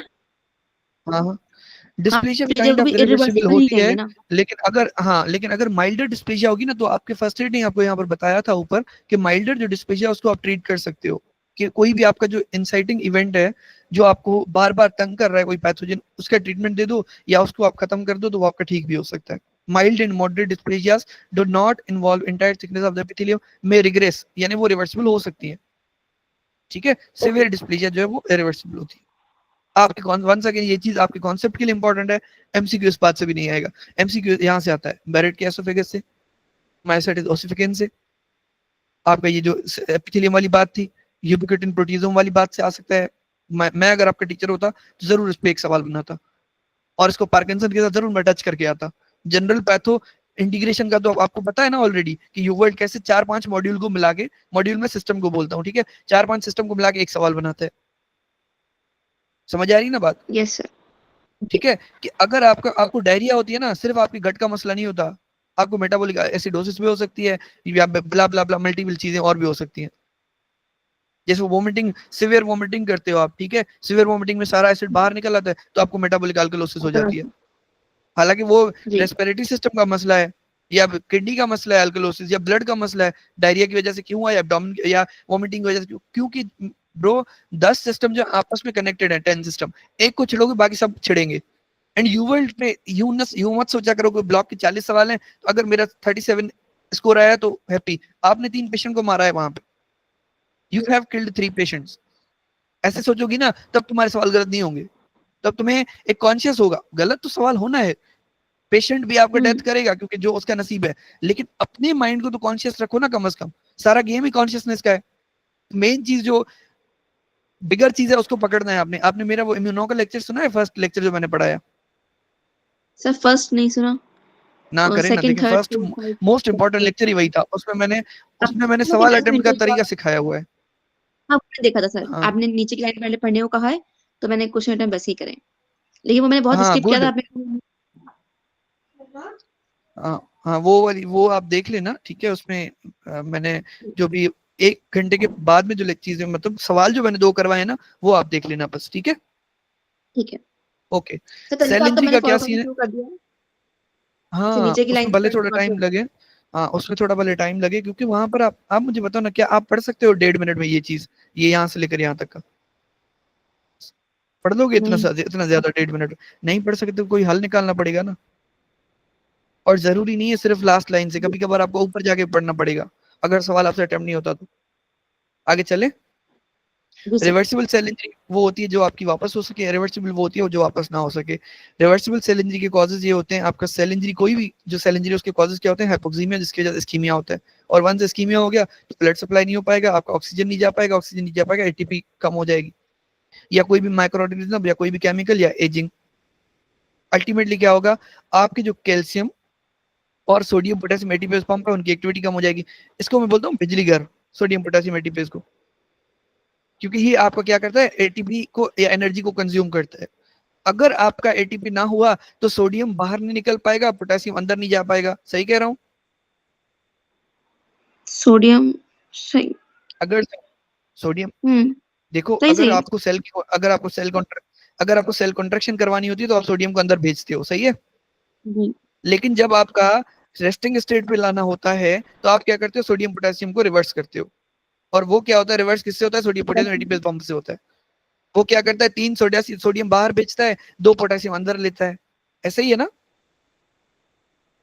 जी समझ आ रही है ना मेरी बात? नहीं भी तो मैं रिपीट कर लेता हूँ, मसला नहीं है। यस। देखो, हाँ, जो सोडियम पोटेशियम एटीपेज पंप है उसका काम ही यही होता है कि 3 सोडियम को बाहर निकालना, 2 पोटेशियम को अंदर लेके आना। अगर आपका ये पंप काम नहीं करेगा क्योंकि एटीपी नहीं है, एनर्जी सोर्स ही नहीं, तो पंखा कैसे चलाओगी? तो क्या होगा? आपका जो सोडियम होगा वो अंदर भरा पड़ा रहेगा, और जहां जहां सोडियम होता है वहां पानी जाता है, और जहां पानी तो जाता है वहां बेसिकली सेल्यूलर स्वेलिंग होती है। तो ग्रेडियंट के अगेंस्ट मूव करवाना है तो इसलिए एटीपी यूटिलाइज करता है ना। बिल्कुल, ठीक है। ठीक है। उसके बाद क्या है? आपका सेल्यूलर स्वेलिंग हो जाएगी, cytosol, mitochondria, endoplasm reticulum, Golgi, सब में पानी भर जाएगा। एट द एंड क्या होगा? ऑस्मोटिक लाइसिस हो जाएगी, सेल फट जाएगा। अल्लाह अल्लाह खैर सलाह। Which is the earliest morphologic manifestation. एक तो मैं तुम्हें पढ़ा रहा हूँ इस वक्त ब्लू कलर लाइनिंग वाला, एक है ग्रीन कलर वाला। जो ग्रीन कलर वाले है ना, आगे फाड़ फाड़ के पढ़ा करो वो। समझ रही हो ना? क्योंकि ये मैंने ठीक है किसी को पढ़ाया होगा या खुद पढ़ा होगा, किसी मुझे सवाल पे यूवर्ड पे ये टच की होगी तो मैंने यहाँ पर मार्क कर दिया होगा ठीक कि है। Decrease ATP important, which is the earliest morphologic. तुम कह रही थी ना कि सर मुझे बताएं कि यूवर्ड पे क्या क्या इंपॉर्टेंट है, या आपके उस पे एम्बोज पे क्या क्या, कैसे कैसे सवाल अटेम्प्ट करने। यहाँ से देखोगी तुम, मेरे फर्स्ट एड से तुम्हें पता लग जाएगा, ना भी बताऊं तो। ठीक है। Which is the earliest morphologic manifestation. या कुछ चीजों को मैं ऐसे करता हूँ, फॉर सपोज यहाँ पर अगर मैंने किया हो, लाइक मैं उसको बॉक्स में बंद कर देता हूँ, ठीक है, बॉक्स वाली चीजें आपने बहुत अच्छे से याद कर लेनी है। ओके, आगे बढ़ते हैं। Which is the earliest morphologic manifestation, ribosomal और पॉलीसोमल डिटैचमेंट। राइबोसोम आपका जो या फिर एंडोप्लाज्मिक रेटिकुलम होता है, इनका काम क्या होता है अल्टीमेटली? प्रोटीन। यही होता है प्रोटीन सिंथेसिस। अगर प्रोटीन सिंथेसिस नहीं होगी तो सेलुलर मैकेनिज्म चल पाएगा? नहीं। एंजाइम बन पाएंगे? और एंजाइम नो। मेजर होते हैं जो आपके प्रोसेस को स्पीड अप करते हैं। तुम्हारे सामने क्या यस। कप पड़ा है? कोई पेन पड़ी है? उठाओ, उठा ली पेन पेन? है जी। पेन है ना, उठा ली ना? 10 सेकंड भी नहीं लगे, थैंक्स टू आपके एंजाइम्स, कि वो आपको इतना फास्ट काम करा रहे हैं। नहीं तो तुम्हें 10 साल लग जाते इस पेन उठाने में, अगर नेचर तुम्हें एंजाइम्स ना देती तो। और वो अब तुम्हारे पास है नहीं यहाँ पे, क्यों? इंजरी हुई है। लेकिन रिवर्स हो सकती है, तो रिवर्सिबल सेल इंजरी कहते हैं। प्लाज्मा मेम्ब्रेन में कौन सी चेंजेस आती हैं? ब्लैबिंग, बबल्स देखे तुमने? पानी के बुलबुले यस। छोटे थे, हम लोग बोल लेते थे साबुन वाले। यस। यस। ब्लैबिंग हो जाती है, मेम्ब्रेन टूट जाती है छोटे छोटे उसमें। न्यूक्लियर चेंजेस क्या आते हैं? क्रोमेटिन क्लम्पिंग होती है, क्रोमेटिन सारा एक दूसरे से चिपक जाता है, मिक्स हो जाता है उसमें। ठीक है, उसके बाद क्या? रैपिड लॉस ऑफ फंक्शन होता है। Myocardial cells are non contractile after 1 to 2 minutes of ischaemia. Green lining है ना, बताने की जरूरत तो नहीं मुझे, ये चीज नहीं। आपका यूवल पूछ सकता है, आपसे पूछता है। ठीक है, okay. Myocardial cells are non contractile after 1 to 2 minutes of ischaemia. Myelin figures aggregation of peroxidised lipids. Important है कि माइलिन फिगर्स नहीं होंगी तो जाहिर सी बात है न्यूरोलॉजिक आपको मसले भी हो सकते हैं। माइलिन फिगर्स वैसे तो जनरली माइलिन से रिलेटेड नहीं है, लेकिन जनरली बता रहे हैं कि पेरोक्सिडाइज्ड लिपिड्स को हम बोलते हैं माइलिन फिगर्स। ठीक है, H2O2 होता है ना, हाइड्रोजन पेरोक्साइड, वो क्या करता है? वो आपकी चीजों को डैमेज करता है। जैसे वो HOCl बनता था, रेस्पिरेटरी बर्स्ट पड़ा है कभी बचपन में, या यहीं पर फर्स्ट एड में, इम्यूनो में, कि आपने। H2O2 से HOCl बनता है, ब्लीच जी होती है, हाँ। ब्लीच बैक्टीरिया को किल करती है। इसी तरह से आपके लिपिड ऑक्सीडाइज हो रहे हैं यहाँ पे। और जो ऑक्सीडाइज्ड चीजें होती हैं जी वो पर। डेंजरस होती हैं। जी। एंटीऑक्सीडेंट क्रीम यूज करती हो तुम लोग, लड़कियां, जो वो फेयरनेस यस। क्रीम लगाती हो या फेशियल करवा के आती हो ब्लीच से? क्यों करवाती हो? क्योंकि एंटीऑक्सीडेंट क्या होते हैं? आपको एंटी एजिंग होते हैं, और जितने ज्यादा ऑक्सीडेंट होंगे बॉडी में ना, उतना जल्दी एज करोगी। क्लासिक एग्जांपल है जी। मेरी नजर मरियम नवाज साहिबा, आज तक यंग दिख रही हैं। जरूर क्रीम्स वगैरह यूज करती होंगी, फेयरनेस क्रीम। या यस। काफी एक्ट्रेसेस जो हैं, दीपिका पादुकोण हो या आपकी माहिरा खान हो, यंग क्यों दिख रही है? क्योंकि वो लोग कॉस्मेटिक क्रीम्स यूज करती होंगी। I am not judging them, but just बता रहा हूँ एक, ठीक है? मैं खुद भी करता हूँ। विटामिन A, C, E हम लोग क्या करते हैं, लेमन को बेसन में डाल के उपटन लगा लेते हैं। क्या फायदा होता है इससे? यही तो होता है कि आपकी ऑक्सीडाइजेशन। जस्ट एक आपको याद कराने के लिए बता रहा हूँ कि पेरोक्सिडाइज्ड लिपिड्स को माइलिन फिगर्स बोलते हैं। रैपिड लॉस ऑफ फंक्शन याद कर लो। Myocardial cells 1 to 2 minutes of ischaemia में नॉन कॉन्ट्रैक्टाइल। न्यूक्लियर चेंजेस में chromatin clumping, plasma membrane changes, blebbing, ribosomal और पॉलीसोमल डिटैचमेंट इंपॉर्टेंट। एटीपी का कम होना important. Earliest morphologic manifestation important. ये टॉपिक सारा इंपॉर्टेंट है, हद से ज्यादा इंपॉर्टेंट। मेरा तो दिल था मैं आते साथ आपको ये पढ़ा था, लेकिन सर्कमस्टेंसेस की वजह से हमने ऐसे किया। ठीक है, ओके। रिवर्सिबल सेल इंजरी में क्या होता है? ऐसी इंजरी जो वापस ना कर सको आप। स्पीड सही है ना? स्लो तो ना करूं? Yes sir. नहीं नहीं सही है। या आपको सर के ऊपर से तो नहीं जा रही ना बातें? मेरा मकसद सर आपको मैं गेन बिल्कुल हो, भले समझ रहा आधा हूँ। घंटा ज्यादा लगे। Perfect, good. नहीं ब्रेकडाउन मुझे ऑफ समझ प्लाज्मा आ रहा है। मेम्ब्रेन से क्या होगा? साइटोसोलिक जो एंजाइम्स होंगे, जैसे for suppose troponin, troponin proteins होती हैं जो आपके एमआई में आप चेक करते हो, लीक करते हैं outside of the cell, blood में आ जाएंगी। कैल्शियम जो अंदर जाएगा, और आपको पता है कि कैल्शियम क्या करता है? Degrade, activation of contraction. Degradative enzymes करवाता है। और जब एंजाइम्स एक्टिवेट हो जाएंगे, आपकी स्ट्रक्चर्स को डिस्ट्रक्ट करके रख देंगे। माइटोकॉन्ड्रियल डैमेज होगा, डिस्फंक्शन होगा, loss of electron transport chain, ATP नहीं होगा। जब तुम्हारे पास एनर्जी नहीं है, तालियां बजाती फिरोगी। सही। रप्चर ऑफ लाइसोसोम्स होगा तो ऑटोलाइसिस हो जाएगी, ऑब्वियस सी बात है। लाइसोसोम नोट, जो समझ लो बारूद भरा हुआ है उनमें, हम्म। फट जाओगे सारे आप। ठीक है, यानी सेल की बात कर रहा हूं मैं। न्यूक्लियर डिग्रेडेशन पिक्नोसिस होता है, जिसमें न्यूक्लियर कंडेंस होता है मटेरियल। उसके बाद सेकंड स्टेप कैरियोरेक्सिस होता है, जिसमें आपका फ्रेगमेंटेशन होती है, टूटता है by the endonuclease mediated cleavage. उसके बाद आपका कैरियोलाइसिस होता है, जिसमें न्यूक्लियर डिसोल्यूशन होती है, एमॉर्फस डेंसिटीज और इंफ्यूजन्स मिलते हैं आपको माइटोकॉन्ड्रिया में। ग्रीन वाली बातें हद से ज्यादा इंपॉर्टेंट, ब्लू वाली बातें आपको कॉन्सेप्ट के लिए पता होनी चाहिए। नॉर्मल सेल होता है, अगर इसका रिवर्सिबल चेंज होगा तो मेम्ब्रेन ब्लेबिंग होगी, न्यूक्लियर क्रोमेटिन क्लम्पिंग होगा, सेल्यूलर स्वेलिंग होगी। कॉन्सेप्ट मैंने समझा दिया, पानी बाहर से आएगा। उसके बाद राइबोसोमल डिटैचमेंट होगी, प्रोटीन नहीं बनेगा। क्यों? क्योंकि कोई ना कोई इंजरी आपको टच कर रही है। रप्चर ऑफ, अगर ये रिवर्सिबल में चला जाता है, रप्चर ऑफ लाइसोसोम्स होगा, आइटोलाइसिस होगा। फटी हुई चीज को कैसे वापस ले आओगे? मोची थोड़ी ना किससे लोगे बैठ के उसको। ठीक है, उसके बिल्कुल। बाद प्लाज्मा मेम्ब्रेन डैमेज हो जाएगा, increase mitochondrial permeability, nuclear degradation, ultimately cell आपका रप्चर हो जाएगा। एपोप्टोसिस क्या होती है? ATP dependent programmed cell death. ये ऐसा ही है बच्चे को बोलना कि बाबू 2 मिनट आप बाहर चले जाएं, हम अब्बा से कुछ बात कर रहे हैं। ठीक है, नेक्रोसिस क्या होता है? बच्चे को थप्पड़ मारो कि बेटा अभी तुम जाओ, तुम बाहर। समझ आ गई ना कि इज्जत से काम हो जाए, सुकून से काम हो जाए, प्रोग्राम्ड सेल डेथ हो जाए, तो ये एटीपी डिपेंडेंट होती है, एपोप्टोसिस कहते हैं हम इसको। इंट्रिंसिक, एक्सट्रिंसिक एंड परफोरिन और ग्रेन्जाइम पाथवेज होते हैं जो आपको नीचे में समझाऊंगा, जो एक्टिवेट करते हैं अल्टीमेटली किसको, कैस्पेज को। साइटोसोलिक प्रोटीएज होता है वो। सेल्यूलर ब्रेकडाउन होता है, इंक्लूड करती है cell shrinking, chromatin condensation, membrane blebbing, formation of apoptotic bodies which are then phagocytosed। ये एक प्रोसेस है पूरा कि पहले सेल श्रिंक होगा, उसके बाद क्रोमेटिन की क्लंपिंग होगी। ये ऐसे ही है जैसे आपको अगर किसी होटल में आप रुकने गए थे, वहां से अब अपने अपने कपड़े समेट रहे हो, सामान समेट रहे हो, सबको बंद कर रहे हो चीजों को, अल्टीमेटली गाड़ी में डाल दोगे एपोप्टोटिक बॉडीज बना के, छोटी छोटी थैलियां बना के या बैग बना के, आप उसको कहाँ रखोगे, वैन की डिग्गी पे, ठीक है, वैन में रख दोगे, तो आप इसको बोलते हैं फेगोसाइटोसिस। समझ आ रही थोड़ी थोड़ी बात? नीचे मैं पूरा Yes. समझाता हूँ, पिक्चर आपको पूरा समझाता हूँ, फिलहाल थोड़ा थोड़ा थियरी को देख लो। Characterised by deeply eosinophilic cytoplasm and basophilic nucleus. Important इसलिए इंपॉर्टेंट है, जो आपके एमसीक्यूज बनते हैं उनकी ऑब्जेक्टिव फाइंडिंग्स, जो ऑब्जेक्टिव फाइंडिंग यू नो ना किसको कहते हैं, लेबोरेटरी फाइंडिंग्स, या जो बज़वर्ड्स होते हैं जो हमें लास्ट में मिलते हैं, ठीक है। एक और चीज, लैब्स जो भी है ना सारी फर्स्ट एड के स्टार्ट में लिखी हुई है, यू वर्ड में जो साइड में लैब्स आती है ना, वर्ड बाय वर्ड एक एक लैब याद करके जाओ एग्जाम के लिए। एक एक लैब तुम्हें फिंगर टिप पे पता होनी चाहिए, इवन आईजीजीस के लेवल भी तुम्हें पता होना चाहिए, ठीक है। इंशाल्लाह तुम भाई को दुआएं करोगी। ये जो बात कह रहा हूँ ना, 1 घंटा आधा घंटा डेली क्या करना है, लैब को देख लेना है, या एग्जाम से पहले 5 दिन क्या करना है, 2-2 घंटे डेली निकालने हैं, लैब्स को रट्टा मारना है बैठ के। क्यों? क्योंकि तुम्हें आधा सवाल तुम्हारा लैब से हल हो जाएगा, आधा सवाल तुम्हारा ऐसी चीजों से कि भाई डीपली यूजोफिलिक साइटोप्लाज्म या बेसोफिलिक न्यूक्लियस, इससे आपका क्या पता चल जाएगा, ये एपोप्टोसिस की तरफ जा रहा है। क्योंकि डाउन साइज करना बहुत ज्यादा इंपॉर्टेंट है। सबसे पहली तो तुम्हारी स्ट्रेटजी यही होनी चाहिए सवाल अटेम्प्ट करते टाइम, कि किस मॉड्यूल का सवाल है या कौन से 2 मॉड्यूल हैं। जैसे कार्डियो और रेस्पी जो है वो एक साथ आते हैं अमूमन, तो तुम्हें पता लग जाना चाहिए कि ये कार्डियो और रेस्पो का है, फिर तुम्हारे माइंड में फर्स्ट एड के वो सेक्शन हो, उससे सवाल अटेम्प्ट करो। Characterized by deeply eosinophilic and basophilic nucleus, prognosis, कैरियोरेक्सिस, अभी पढ़ के आई कैरियोरेक्सिस प्रोग्नोसिस क्या होती है, ठीक है। उसके बाद cell membrane typically remains intact without significant inflammation, unlike necrosis कि इंटैक्ट होता है, इज्जत से सारा काम हो जाता है, जबकि नेक्रोसिस में क्या होता है, इन्फ्लेमेशन होता है, टिश्यू का ब्रेक होता है, बच्चे को थप्पड़ मारना पड़ता है कि बेटा बाहर जाओ। डीएनए लेडरिंग क्या होती है, ये एक ऐसी चीज है जिससे आपको ये इंडिकेटर होता है, सेंसिटिव इंडिकेटर होता है एपोप्टोसिस का। इसका मकसद ये होता है कि जब आप चीजें वाइंड अप करते हो ना डीएनए को, तो डीएनए जो टूटता है वो अपने एक प्रोग्राम्ड तरीके से टूटता है। तो बेस पेयर पता है ना क्या होता है, एक नाइट्रोजनस जो बेस होता है, ऐसे 180 नाइट्रोजनस बेस की एक स्ट्रैंड होती है, लंबी चेन होती है। ऐसी जो चेन्स होती हैं उनको डीएनए लेटरिंग बोलते हैं। अगर ये वाली 180-80 वाली मिल रही है तो आप समझ जाओगे आपकी बॉडी में प्रोग्राम्ड सेल डेथ चल रही है।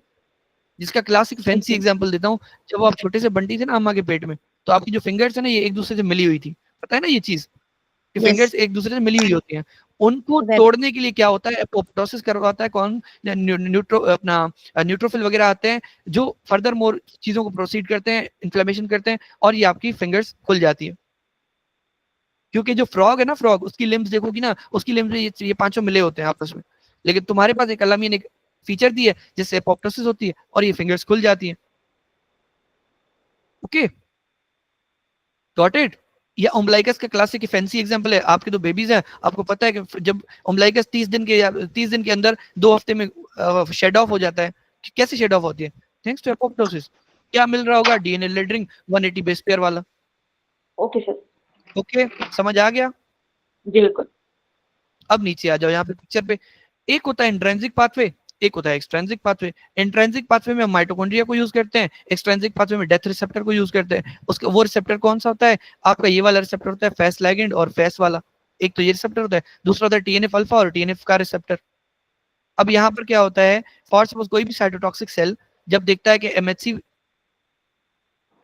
1 पे कोई ना कोई एबनॉर्मल चीज मौजूद है, तो वो क्या करता है, फेस लाइगेंड को, जिसको हम क्लस्टर ऑफ डिफरेंशिएशन CD 178 बोलते हैं, इंपॉर्टेंट, जो फेस CD 95 से जाके मिलता है, उसको बोलता है अस्सलाम वालेकुम, वो कहता है वालेकुम अस्सलाम, वो कहता है जानी तुम्हारे अंदर कोई ना कोई मसला है, ये लो ग्रेन्जाइम और परफोरिन अपने अंदर डालो। वो जैसे ही ग्रेन्जाइम और परफोरिन जाएंगे, वहां से एग्जीक्यूशनर बोलते हैं जल्लाद को जो फांसी देता है, पता है ना, वो कैस्पेस को एक्टिवेट करेगा। कैस्पेस क्या करेगा, साइटोस्केलेटल डिस्पर्जन करेगा, न्यूक्लियर की फ्रेगमेंटेशन करेगा, ब्लैब बनेंगे, छोटी छोटी थैलियां बना के बाहर फेंकोगे, वेन में रख के आओगे। वेन का नाम क्या है? Macrophage. Phagocytes. Ligand for macrophage cell receptors किसके पास होता है? आपकी एपोप्टोटिक बॉडी के पास। जो फर्स्ट एड ने पिक्चर्स दी हुई है पागल नहीं है, उसको पता है कि मुझे ये चीजें देनी है तो आपको याद करनी है। जहां जहां फर्स्ट एड में निमोनिक बना हुआ है वहां पर आपको आंखें, कान, नाक, जो भी आपके दिमाग के ताले हैं वो खोल के आपको उसको याद करना है, क्योंकि वो पागल है जिसने बैठ के निमोनिक बनाया है। समझ आ रही है मेरी बात? जैसे बी क्लेवर लाइव लिखा हुआ है इसने, क्यों निमोनिक बनाया? वो चाहता है कि आप याद करो इसको। गेटिंग इट डॉक्टर ओके साहिबा? सर। ओके। जी सर उसके सुन बाद रही हूँ। इंट्रिंसिक पाथवे पर आएंगी तो ये माइटोकॉन्ड्रियल वाला है, डीएनए डैमेज हो या तो आपका रिएक्टिव ऑक्सीजन स्पीशी को मैं छुरी बोलता हूँ, डेगर बोलता हूँ उसको, डेगर देखिए जिससे वो जो चोर रखते हैं अपने पास, ठीक है, उसके टॉक्सिन हो गए, रेडिएशन हो गई, मिसफोल्डेड प्रोटीन हो गए, हाइपोक्सिया हो गई, सारे इंजरी के किस्म है, सब जो होंगे वो क्या करेंगे, P53 को एक्टिवेट करते हैं। P53 क्या है? ट्यूमर सप्रेसर है। वो क्या करता है? बैक्स और बैक दो प्रोटीन्स है उनको एक्टिवेट करता है। बैक्स और बैक का काम क्या होता है? क्या काम होता है इनका? माइटोकॉन्ड्रियल जो मेम्ब्रेन है उसकी परमिबिलिटी को बढ़ाना और वहां से साइटोक्रोम सी रिलीज हो, जो कि क्या करेगा? एग्जीक्यूशनर कैस्पेसिस को एक्टिवेट करेगा। Once again same pathway. एक और स्टेप याद कर लो यहाँ पे कि जो P53 की एक्टिवेशन है वो बैक्स और बैक को तो ब्लॉक करती है, बैक्स और बैक को एक्टिवेट करती है, लेकिन ब्लॉक किसको करती है? BCL2 को। और BCL2 क्या है? एंटी एपोप्टोटिक है, ये सेल को किल नहीं होने देता। अगर आपने इसको ब्लॉक कर दिया तो ये क्या, ये अब अगर आपने BCL2 को ब्लॉक कर दिया तो क्या ये रोकेगा एपोप्टोसिस होने से? नहीं रोकेगा। समझ आ रही है बात थोड़ी थोड़ी? अब आप मुझसे, हाँ हाँ, अब आप, मैं असल में आपको यहाँ से बता देता हूँ बायोकेम से, आपको यहाँ से अच्छा समझ आएगा, क्योंकि यहाँ पर ये बायोकेम हम शायद ना भी पढ़े तो आपकी हेल्प हो जाएगी कम से कम। बायोकेम वाला टॉपिक मुझे खोलने दें, मैं आपको बताता हूँ।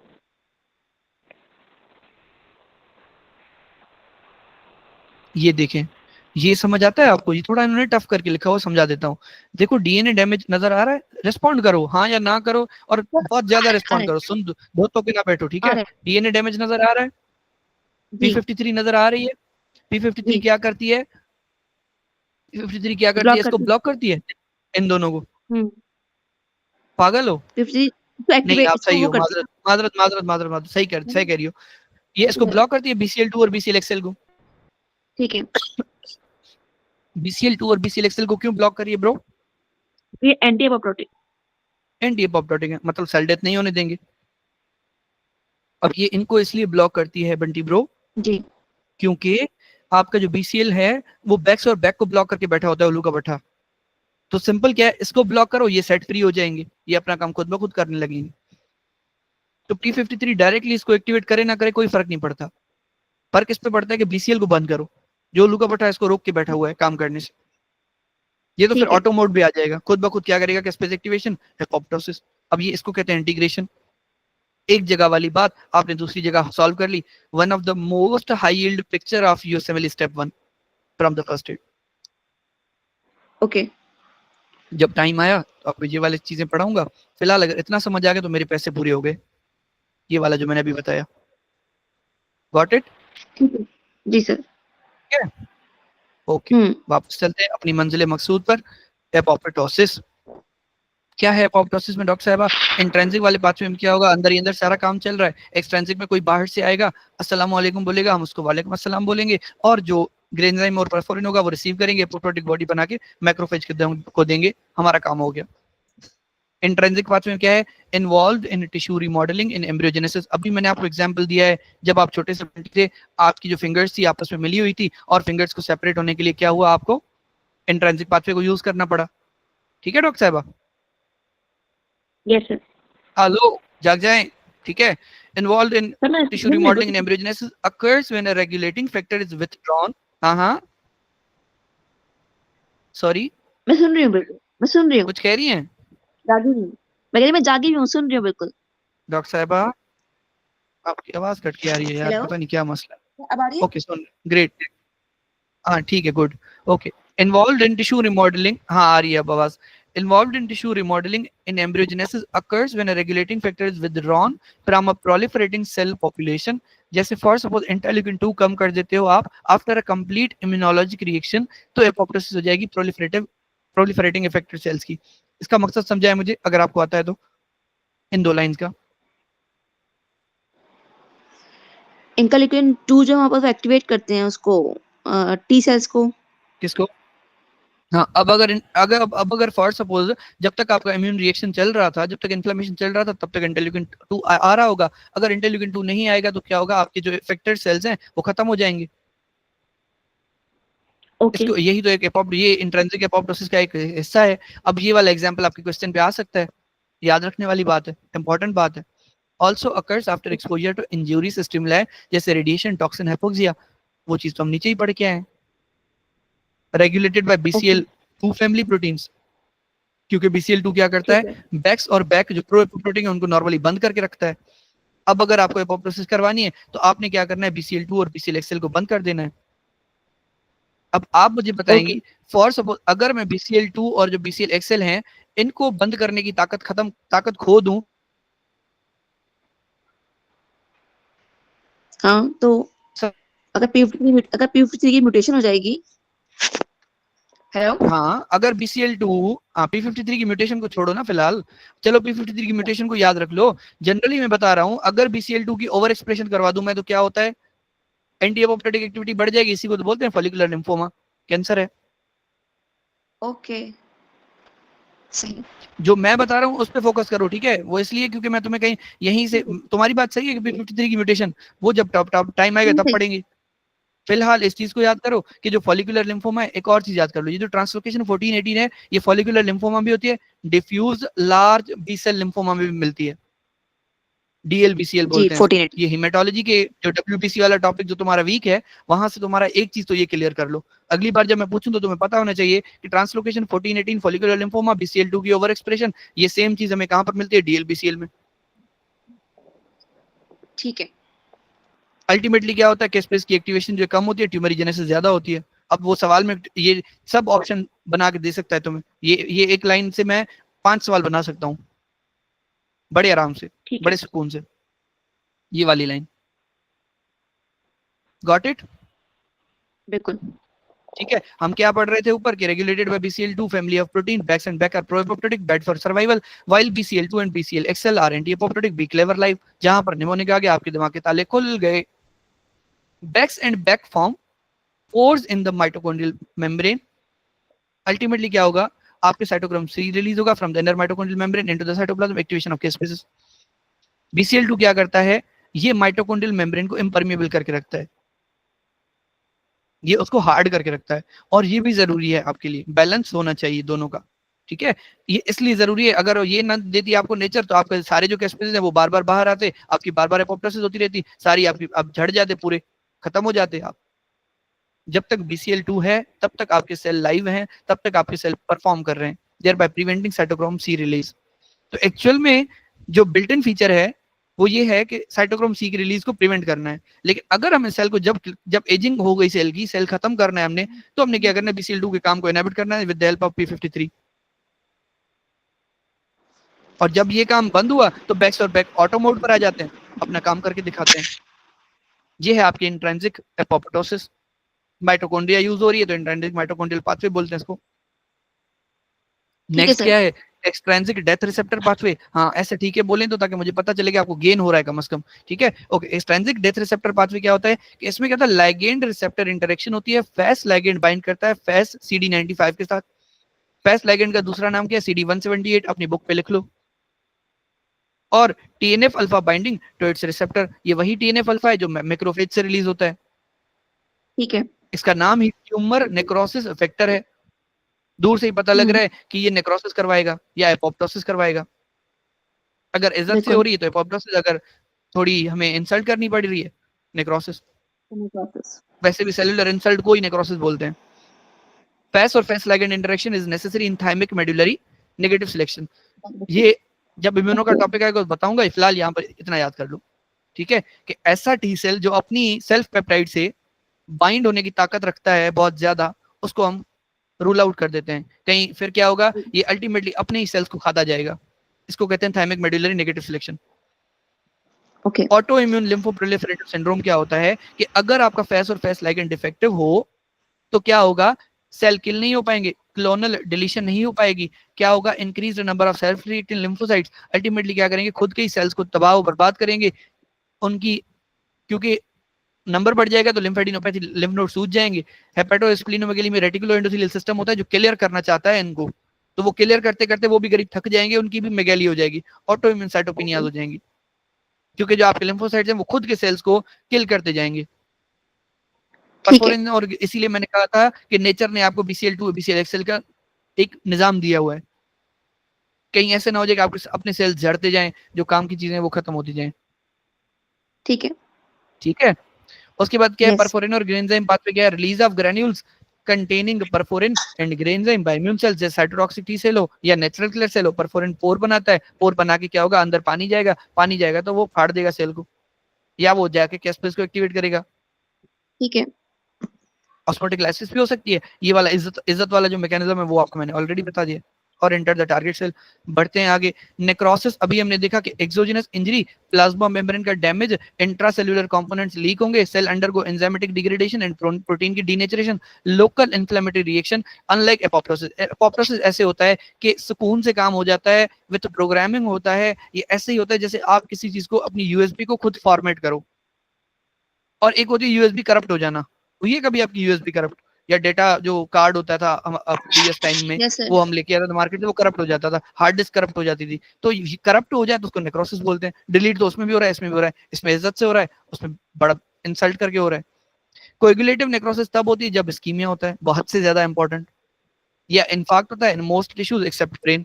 क्यों? क्योंकि ब्रेन में आपके इस्कीमिया की वजह से क्या होता है, लिक्विफेक्टिव नेक्रोसिस होती है, लिखा हुआ बैक्टीरियल एब्सेसिस और सीएनएस इन्फाक्ट। इस्कीमिया और इन्फाक्शन इंजरी डीनेचर करती है, इंजरी डीनेचर्स एंजाइम्स, इसीलिए आपके प्रोटियोलाइसिस नहीं हो पाती। कि भाई इस्कीमिया और इन्फेक्शन की वजह से क्या होता है, जो भी इंजरी हो रही है वो एंजाइम्स को खत्म कर देती है, और वो ऐसे एंजाइम थे जो आपकी प्रोटियोलाइसिस करवा रहे थे। अब अगर प्रोटियोलाइसिस नहीं हो रही तो सेल स्ट्रक्चर डैमेज नहीं होगा, preserved cellular structure, cell outline seen. अब यहाँ पर जब देखती हो तुम इसमें पिक्चर में, तो सेल की जो आउटलाइन है वो तुम्हें दिख रही है यहाँ पर प्रॉपर, तुम्हें एक बॉक्सेस दिख रहे हैं। एस्ट्रोलॉजी को ज्यादा डीप में नहीं जाना, 3 से 4 पिक्चर्स आती हैं, रट्टा मार लो, याद कर लो। ठीक है सर। एक छोटी सी चीज और बताऊं, ये जो फर्स्ट एड है ना, ये जो इसकी पिक्चर्स हैं, ये एनबीएमई जो आपके टेस्ट सीरीज होता है, जो आपको खुद मिलती हैं, परचेज करते हो आप, उनसे ये सारी पिक्चर्स ली जाती हैं। क्लासिक एग्जांपल देता हूँ, जैसे यहाँ पर 485 पेज पर आओ, जो 25th एडिशन है, 485 पर जो पेज है, वहां पर एक पिक्चर है जिसको बोलते हैं केराटोसिस पिलरिस, ये वाली एफ पिक्चर देखो, नजर आ रही है? बिल्कुल आ रही है। आ रही है। अब तुम्हारी बुक कौन सी एडिशन की है, 24 या 23 होगी, ऐसे ही है? यस सर, 24 है। हाँ 24 है ना। एक काम करो, 485 पेज पर जाओ, वहां पे सर, मैंने जल्दी। बुक को ना बाइंड किया हुआ है, मैं पूरी बुक नहीं है अभी। ओके, मैं जाता हूँ, वेट। ये देखो 485 पर आ गया मैं, यहाँ पर पिक्चर दिख रही है तुम्हें, एफ पे देखो कोई, केराटोसिस पिलरिस की। हाँ ये रही एफ पे। खैर तो है, कहाँ है ये, सबर करो, चेंज नहीं हुआ तुम्हारे पास, दिख चेंज हो रही है गई एफ पे तुम्हें पिक्चर? हाँ सर, वो दूसरी थी, दूसरी है। हाँ, नहीं दिख रही ना, पेज तो सेम ही है, सारे टॉपिक सेम है, लेकिन केराटोसिस पिलरिस का यहाँ पर जस्ट टॉपिक है, पिक्चर नहीं है। अब ये पिक्चर क्यों नहीं है, क्योंकि जो ये जो पिक्चर आई है, ये फ्री 120 जो 25th वाली है, 2025 में जो फ्री 120 न्यू आई है, ये पिक्चर उसमें थी। अच्छा। तो ये हम समझते हैं कि पेपर फर्स्ट एड जा रहा है, हालांकि जो फर्स्ट एड है वो टेस्ट सीरीज से बनाया गया है। इस चीज को समझो, एनबीएमई से अब उन्होंने गाइड लेके वो वाले टॉपिक्स रखे हैं जो इंपॉर्टेंट है। तो बताने का सिंपली मकसद ये था कि आपको ये वाली पिक्चर्स जो है याद कर लेनी है। फीचर्स भले तुम्हें ना भी पता हो, अगर तुम्हें पिक्चर है याद है और क्लिक हो जाती है, क्योंकि बहुत समंदर है ना, कितना याद करके कितना करोगी। बिल्कुल। ठीक है, तो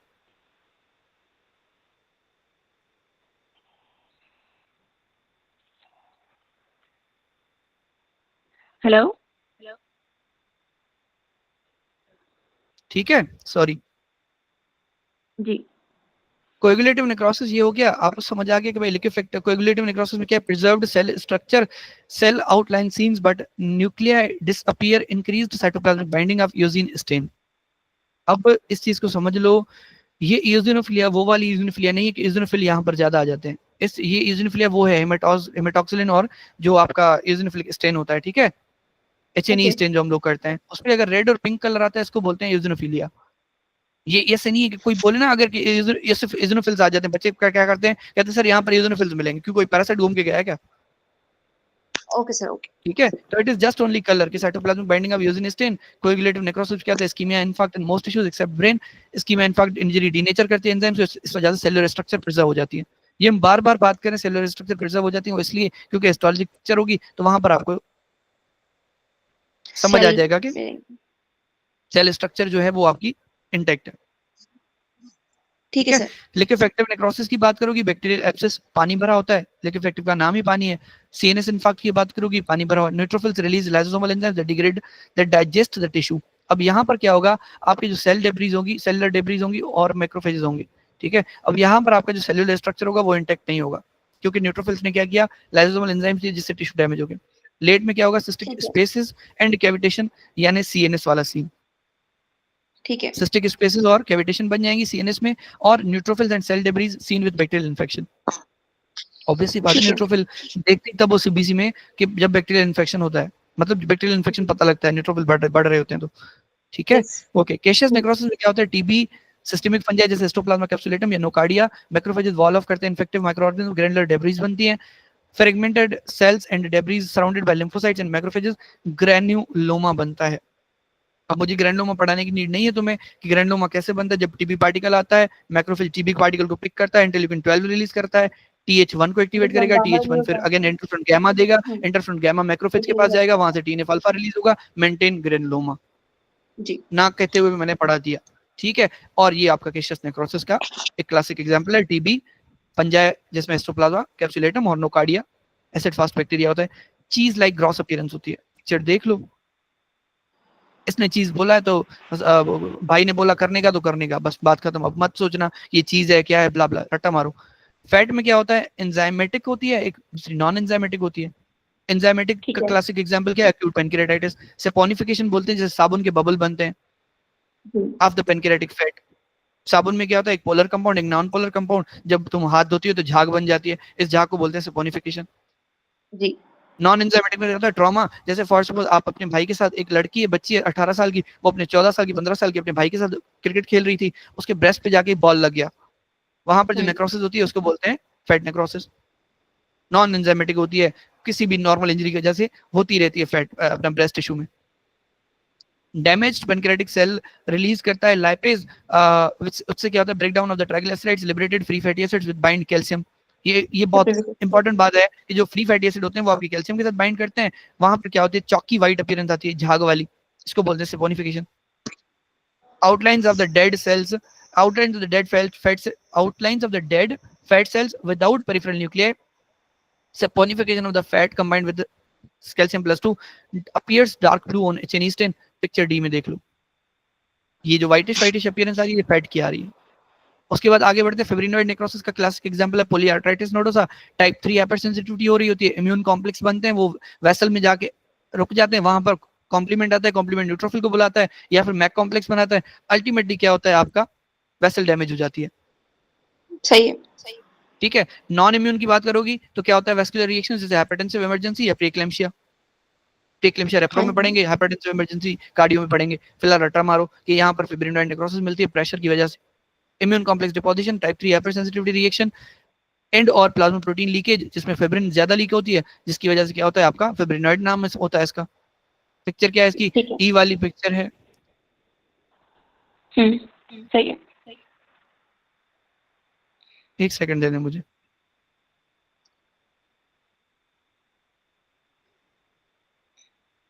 ठीक है डॉक्टर साहबा, फिब्रिन जब भी लीक होगा तो आपको वो फिब्रिनोइड अपीयरेंस आएगी। इसका क्लासिक, इसको बोलते हैं अनियन स्किनिंग, जितना मुझे याद आ रहा है।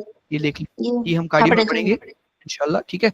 ये इस तरह इसमें अपीयरेंस आती है, ये आपने याद कर लेनी है। Vessel walls contain eosinophilic layer of proteinaceous material. ये जो प्रोटीन लीक होती है ये बहुत ज्यादा इंपॉर्टेंट है, फिब्रिन लीकेज बहुत ज्यादा इंपॉर्टेंट, टाइप 3 हाइपरसेंसिटिविटी वाला पूरा जो, क्योंकि आप इम्यूनो मेरे पास फिर से नहीं पढ़ने वाली, इसलिए मैंने बता दिया यहीं पे, पूरा जो मैंने बताया बहुत ज्यादा इंपॉर्टेंट। पॉलीआर्थराइटिस नोडोसा इसके साथ एसोसिएटेड, इसकी एसोसिएशन एक और होती है हेप बी के साथ, याद कर लो, काम आएगा। ठीक है। गैंग्रीनस की बात करोगी, नेक्रोसिस की distal extremity and GI tract में ज्यादातर होती है आफ्टर क्रॉनिक इस्कीमिया। एक ड्राई होती है इस्कीमिया की वजह से, अगर सुपर इन्फेक्शन हो तो वेट कहती है, वेट कहते हैं। वेट में क्या होता है, गीली होती है लेकिन effective super imposed on coagulative. अगर ड्राई वाली हो तो कोएगुलेटिव होता है। ठीक है। ओके। डिस्टल एक्सट्रीमिटी में गैंग्रीनस जो नेक्रोसिस होती है ज्यादातर आपके वो जो पेशेंट होते हैं डायबिटिक वाले, DM2 वाले। ड्राई होती है। जल्दी से बताओ मुझे, डायबिटीज वाला जो DM2 का पेशेंट होता है वो इम्यून कॉम्प्रोमाइज क्यों होता है, किस खुशी में? तो क्योंकि डायबिटीज यहाँ पर इम्यून मीडिएटेड तो होती है DM2 इम्यून मीडिएटेड? बंटी नहीं ब्रो, और DM1 होती है इम्यून मीडिएटेड। ठीक है, सर वो डीएम बच्चों में होती है।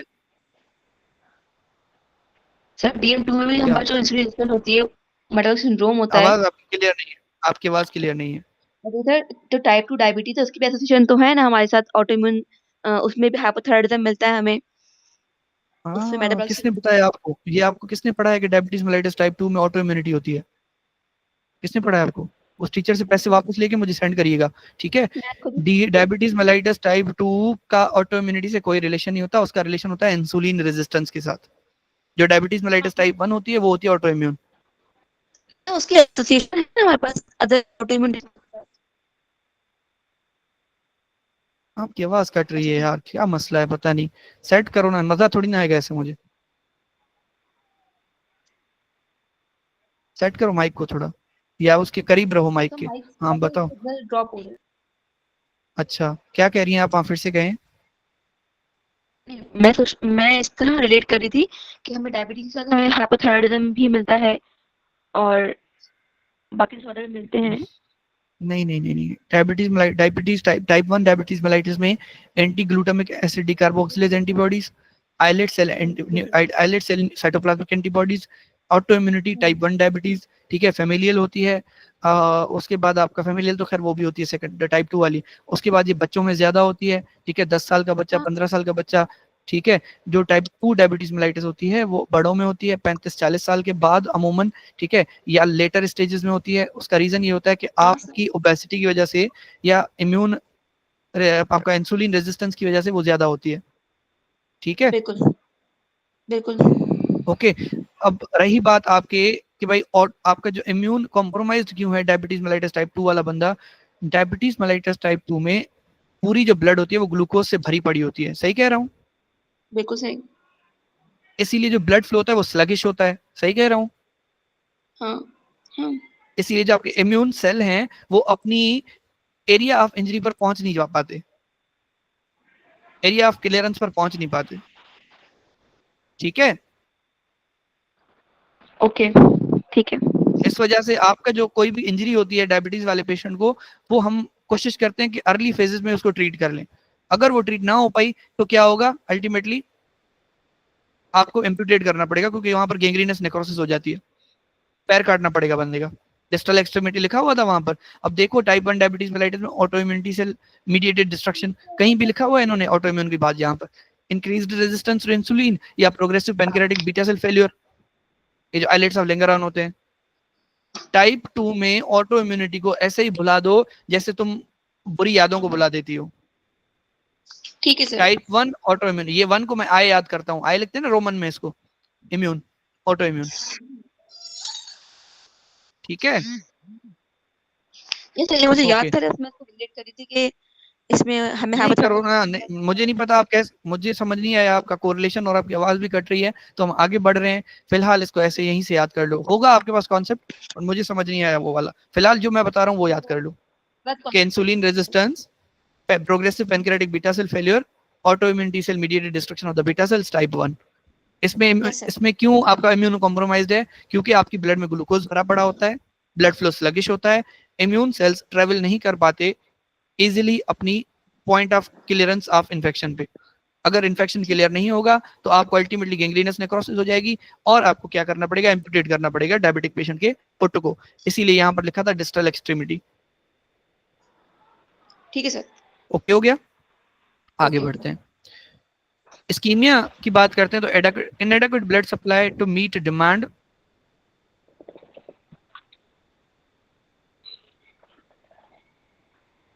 हेलो अपनी जगह पे ना पहुंच सके। हाँ जी, आवाज नहीं आ रही आपको? सर, कर देती, आप बताइए। अच्छा, कोई मसला नहीं, फिर से पढ़ते हैं। इस्कीमिया किस चीज को कहते हैं डॉक्टर साहब?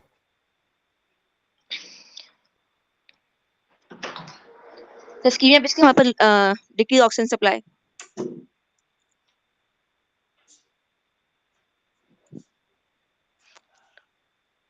हेलो, आवाज आ रही है अब मेरी? हाँ जी, हाँ जी डॉक्टर साहब, सॉरी वो मैंने नेट चेंज किया था।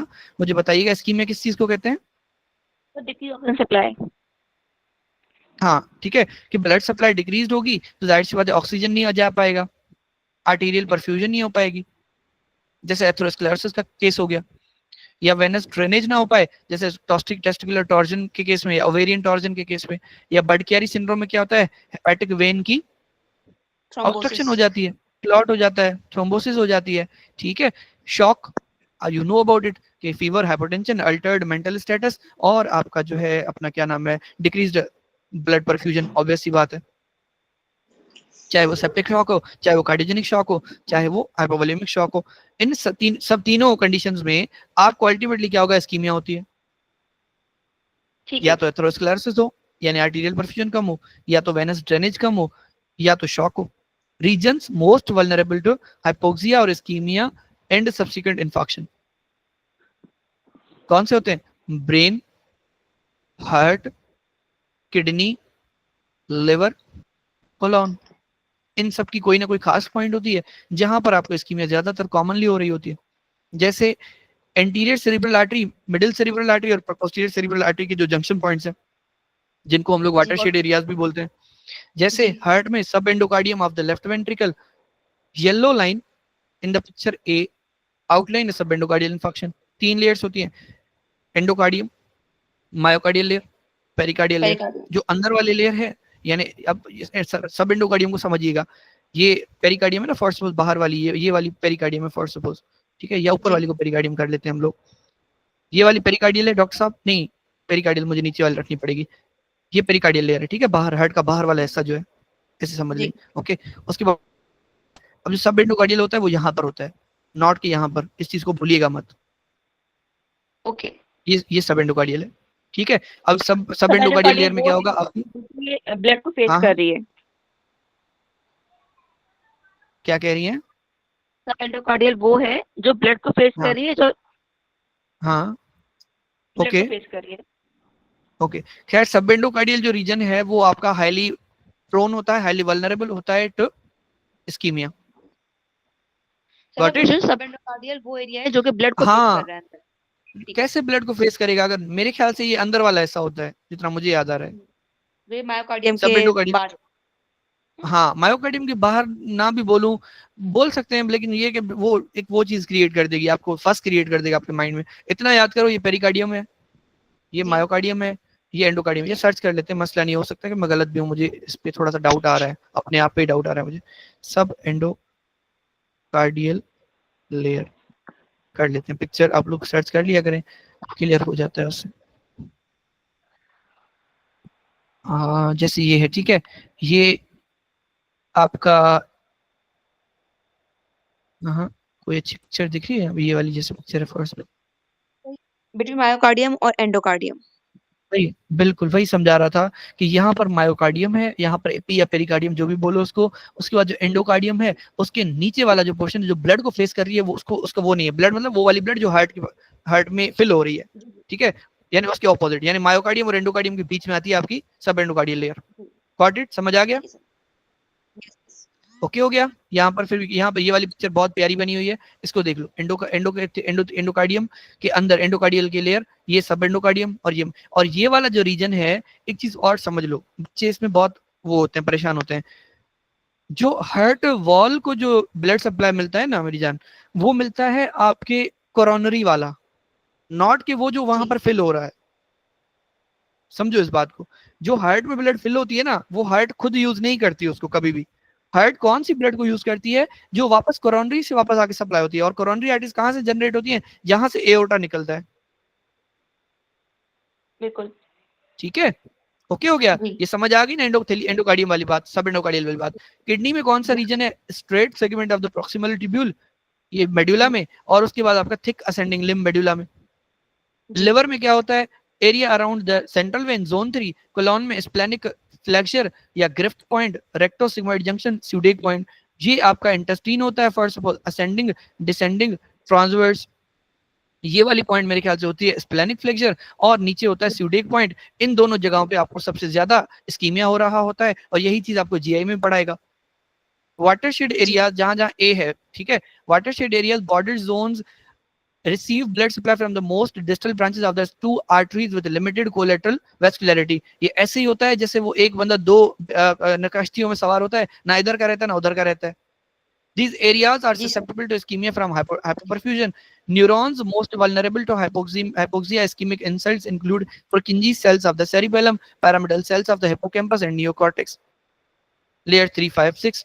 Red infarct और pale infarct types of infarct होते हैं, occurs in venous occlusion and tissues with multiple blood supplies जैसे liver, lung, ovaries, intestine, testes। इन सब में वेनस जो ब्लड होती है, टॉर्जन के केस में टेस्टिस और ओवरी में पहले वेनस ब्लॉकेड होती है, बाद में आर्टीरियल ब्लॉकेड होती है, और यही चीज आपकी रेप्रो में लिखी हुई आगे जाके पढ़ोगे।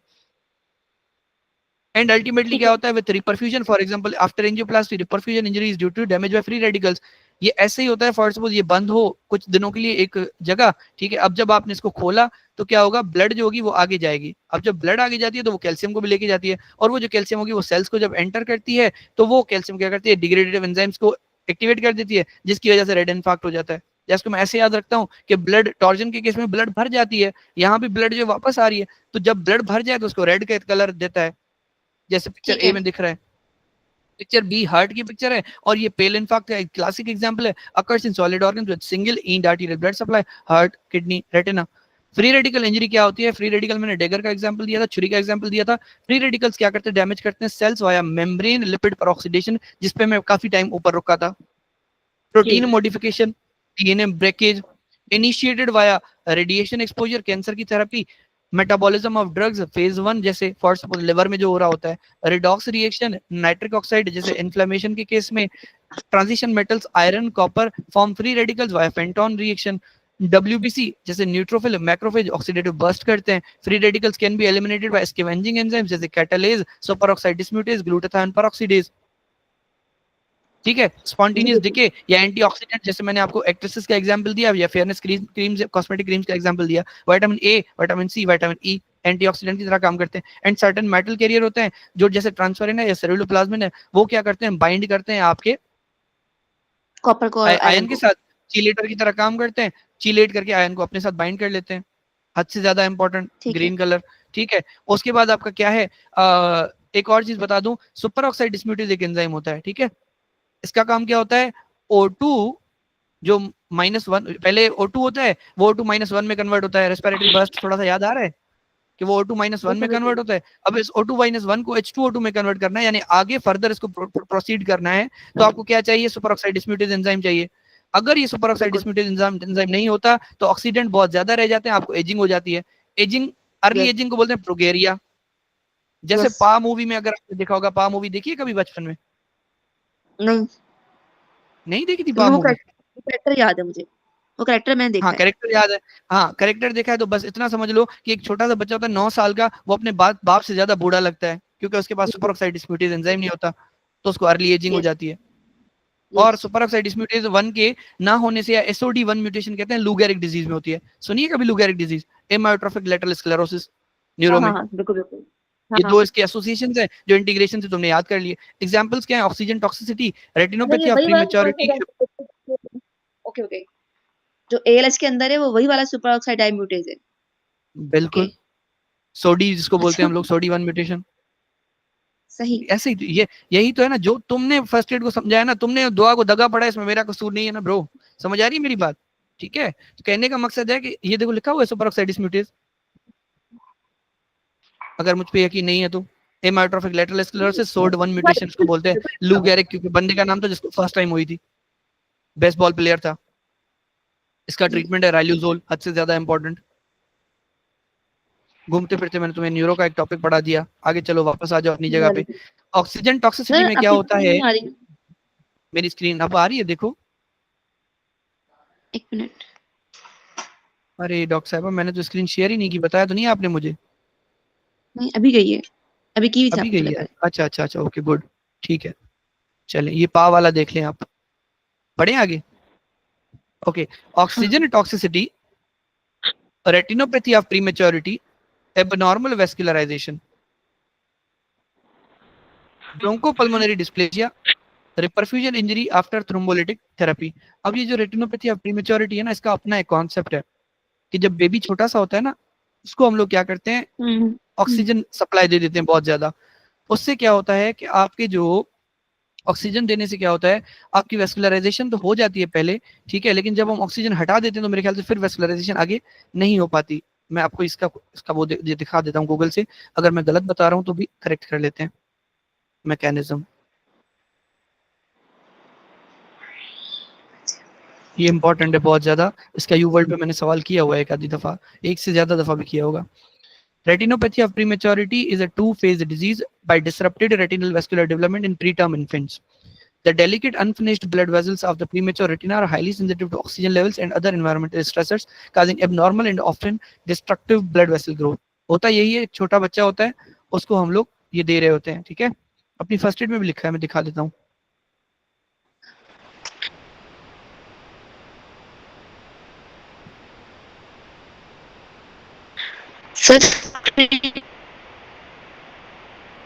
ना करो यार, न्यू बुक में ये नहीं है। सर स्क्रीन शेयर कर दें। स्क्रीन चली गई फिर से? हाँ कर रहा हूँ। ये इंटरनेट का इशू है, मैं नेट चेंज करके देखता हूँ।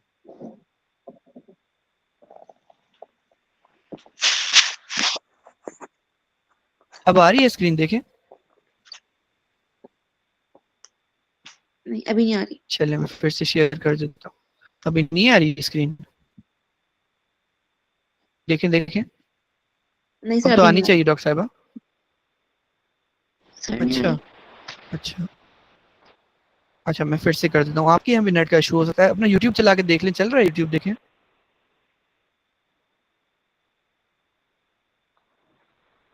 अच्छा हाँ थोड़ा रवा करें नेट को। अब आ रही है, देखें, अब देखें। आप शेयर तो करें कि मेरे पास आ नहीं रही है। अच्छा अच्छा, मैं एक और चीज कर लेता हूँ, अपने दूसरे अकाउंट से मैं वो कर लेता हूँ, लिंक ज्वाइन कर लेता हूँ सेम यही वाली। उससे ये होगा कि मुझे पता लगता रहेगा कि भाई स्क्रीन आ रही है, सामने नहीं आ रही। सही है, जी अपने फोन से ज्वाइन कर लेता हूँ मैं, मुझे एक सेकंड दें जस्ट। अब आ गई। अब आ रही है स्क्रीन, देखें। आ गई आ गई। अब आ रही भाई अब आ आप अपना नेटवर्क जो है ना उसके कुछ कर लें, अगर होता है तो कोई अच्छा पैकेज कर लें जो भी आपके रीजन में अच्छी चलती है सिम। रही। मैं कल डिवाइस ले मेरा भी लूंगी। होगा इस मसला। हाँ डिवाइस लें, क्योंकि मेरे यहाँ से भी होगा मसला नो डाउट, लेकिन मैंने अपनी तरफ से पूरी कोशिश करी हुई है। पैकेज भी है, 3 आप वाईफाई मेरे कराची में पास रहती चल रहे हैं इस वक्त। हैं? हाँ आप उसको तो कराची मुझे में छोड़ दो बात कहीं करी नहीं नहीं। फिलहाल। प्रो रिकॉर्डिंग है, ठीक है, काइंडली ये आप ये देख लें कि यहाँ पर क्या है। ये 3 मेरे पास वाईफाई चल रहे हैं, बट ठीक है, आगे चलते हैं। मेरे एरिया में थोड़ा इशू है, ओके, मैं कल डिवाइस ले लूंगी। हाँ डिवाइस ले लें, कुछ कर लें, हो जाएगा, मसला नहीं। आज का दिन तो हम लोग कर लेते हैं। मुझे जस्ट एक सेकंड तो मैं दूसरे अपने अकाउंट से ज्वाइन कर लूँ। जो मैं वो क्लास भी लेता हूँ ना, ज्यादा बड़े उस वाली, वो भी इसी तरह से ही होता है कि उसमें। ओके, एक सेकंड मुझे अप्रूव करने दो। ओके, ये मेरा ही अकाउंट है, ठीक है। जी ओके गुड, परफेक्ट। अब हम आगे चलते हैं। हमने डिस्कस किया था यहाँ पर रेटिनोपैथी ऑफ प्रीमेच्योरिटी, बता रहा था कि प्रीटर्म बर्थ होती है ना बेबी की, तो क्या होता है, loss of normal hypoxic environment in utero, ठीक है। उसके बाद क्या होता है कि रिलेटिव हाइपरोक्सिया हो जाती है। मतलब तुम क्या करती हो, एनआरडीएस से बचाने के लिए बच्चे को बहुत ज्यादा ऑक्सीजन दे देती हो, ठीक है। उस ऑक्सीजन देने से क्या होता है, वीईजीएफ कम होता है पहले, वेस्कुलर एंडोथेलियल ग्रोथ फैक्टर, यानी जो नॉर्मल रेटिनल वेस्कुलराइजेशन बंद हो जाती है, ठीक है। जैसे आईज ग्रो करती हैं तो एवेस्क्यूलर, तो हाइपोक्सिया होती है एवेस्क्यूलर रेटिना की, क्योंकि वेसल्स अब प्रॉपर बनी नहीं है। तो वो जो हाइपोक्सिया, क्योंकि तुम एक टाइम के लिए ऑक्सीजन दोगी ना, अब जब तुमने वो ऑक्सीजन बंद कर दी, अब क्या होगा, वीजीएफ एकदम से बढ़ जाता है, रेटिनल नियोवेस्कुलराइजेशन हो जाती है, जो कि एबनॉर्मल होती है, और वो ट्रैक्शनल रेटिनल डिटैचमेंट करवा देती है, रेटिना को तोड़ के रख देती है अपने सरफेस से। अल्टीमेटली चाइल्डहुड ओके ब्लाइंडनेस हो जाती है। अब इसमें जो रोल प्ले होता है ये सब करने का, ओके वो किसका होता है, ऑक्सीजन का होता है, क्योंकि वो एज अ फ्री रेडिकल काम कर रही होती है। पहले तुमने ऑक्सीजन दी जिससे वीजीएफ कम हुआ, अब ऑक्सीजन तो जब तुमने हटाई वीजीएफ एकदम से बढ़ गया, इसको बोलते हैं 2 स्टेप प्रोसेस, ठीक है। Abnormal okay sir vascularisation, bronchopulmonary dysplasia, perfusion injury after thrombolytic therapy, वही वाला कॉन्सेप्ट पहले मैंने तुम्हें समझा दिया कि पहले तुमने यहाँ पर एक ब्लॉक किया था, थ्रोम्बोसिस ने ब्लॉक किया था। अब जब थ्रोम्बोसिस लाइसिस हमने कर ली तो ब्लड जो होगी वो आगे जाएगी। जो ब्लड आगे जा रही है वो सेल के अंदर जाके क्या करेगी, कैल्शियम देगी या कोई भी आयन देगी या ऑक्सीजन देगी, तो उससे क्या होगा, डिग्रेडेटिव इंजरी हो जाएगी। ड्रग या केमिकल टॉक्सिसिटी का क्लासिक एग्जांपल इज, हाँ ब्रो स्क्रीन शो हो रही है, आपके पास मसला है, आपके इंटरनेट का मसला है। मेरे पास दूसरे फोन पे स्क्रीन शो हो रही है और वहां पर दूसरा वाईफाई कनेक्टेड है। तुम एक काम करें, आप कॉल कट करके फिर ज्वाइन कर लें, ये करें सेम इसी लिंक में। Okay sir.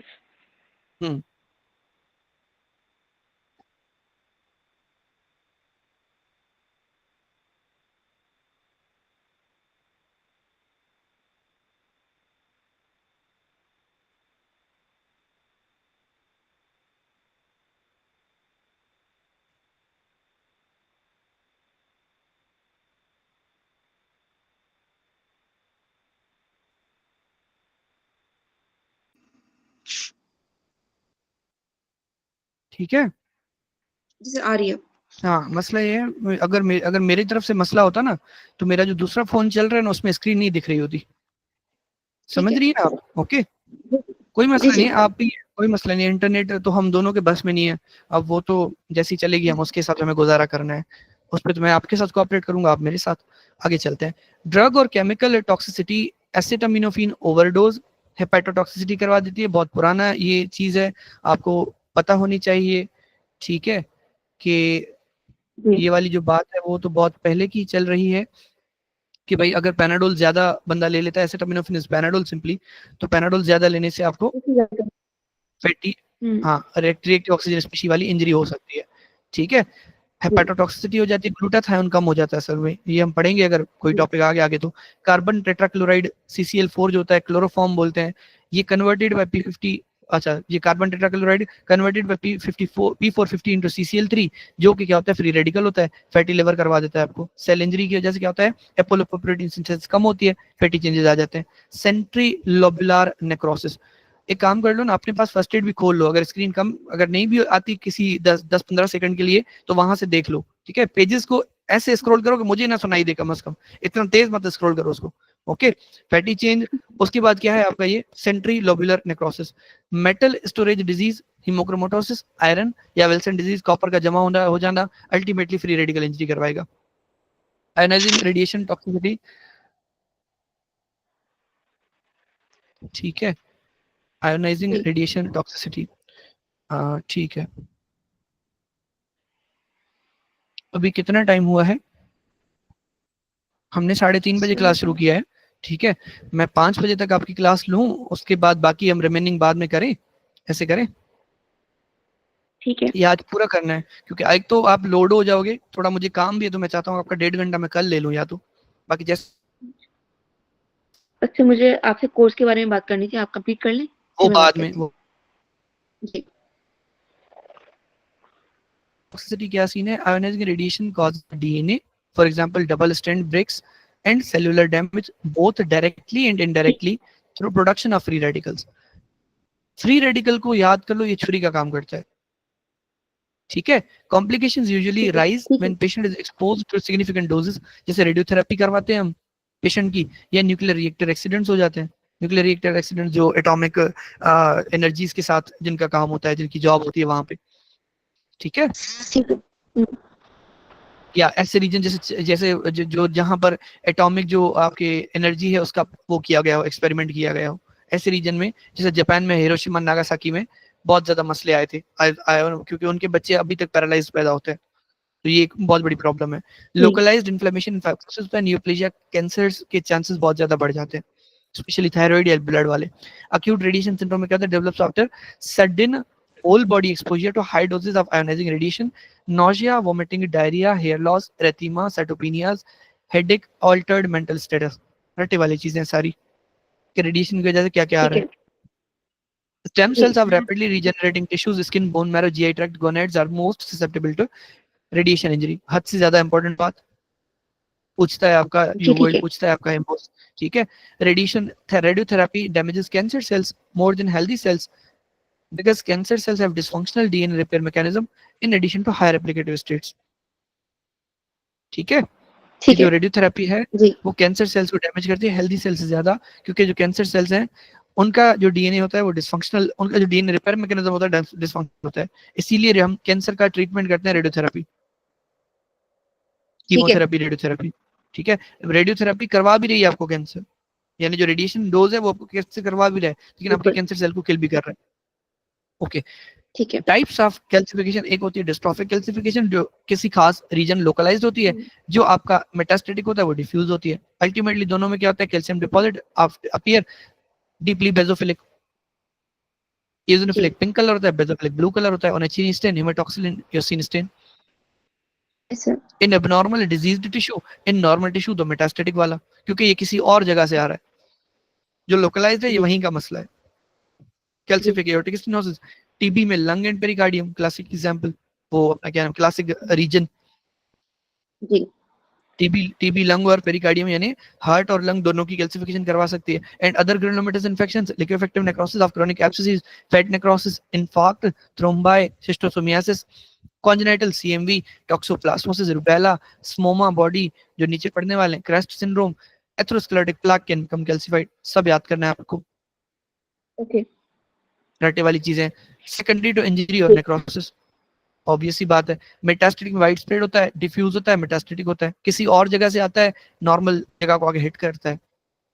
Predominantly in the yes, interstitial tissues of kidney, lung, gastric mucosa, these tissues lose acid quickly, और ज्यादा पीएच जो होती है वो आपकी, यानी जो अल्कलाइन यस, पीएच है वो आपकी कैल्शियम डिपोजिशन को फेवर करती है।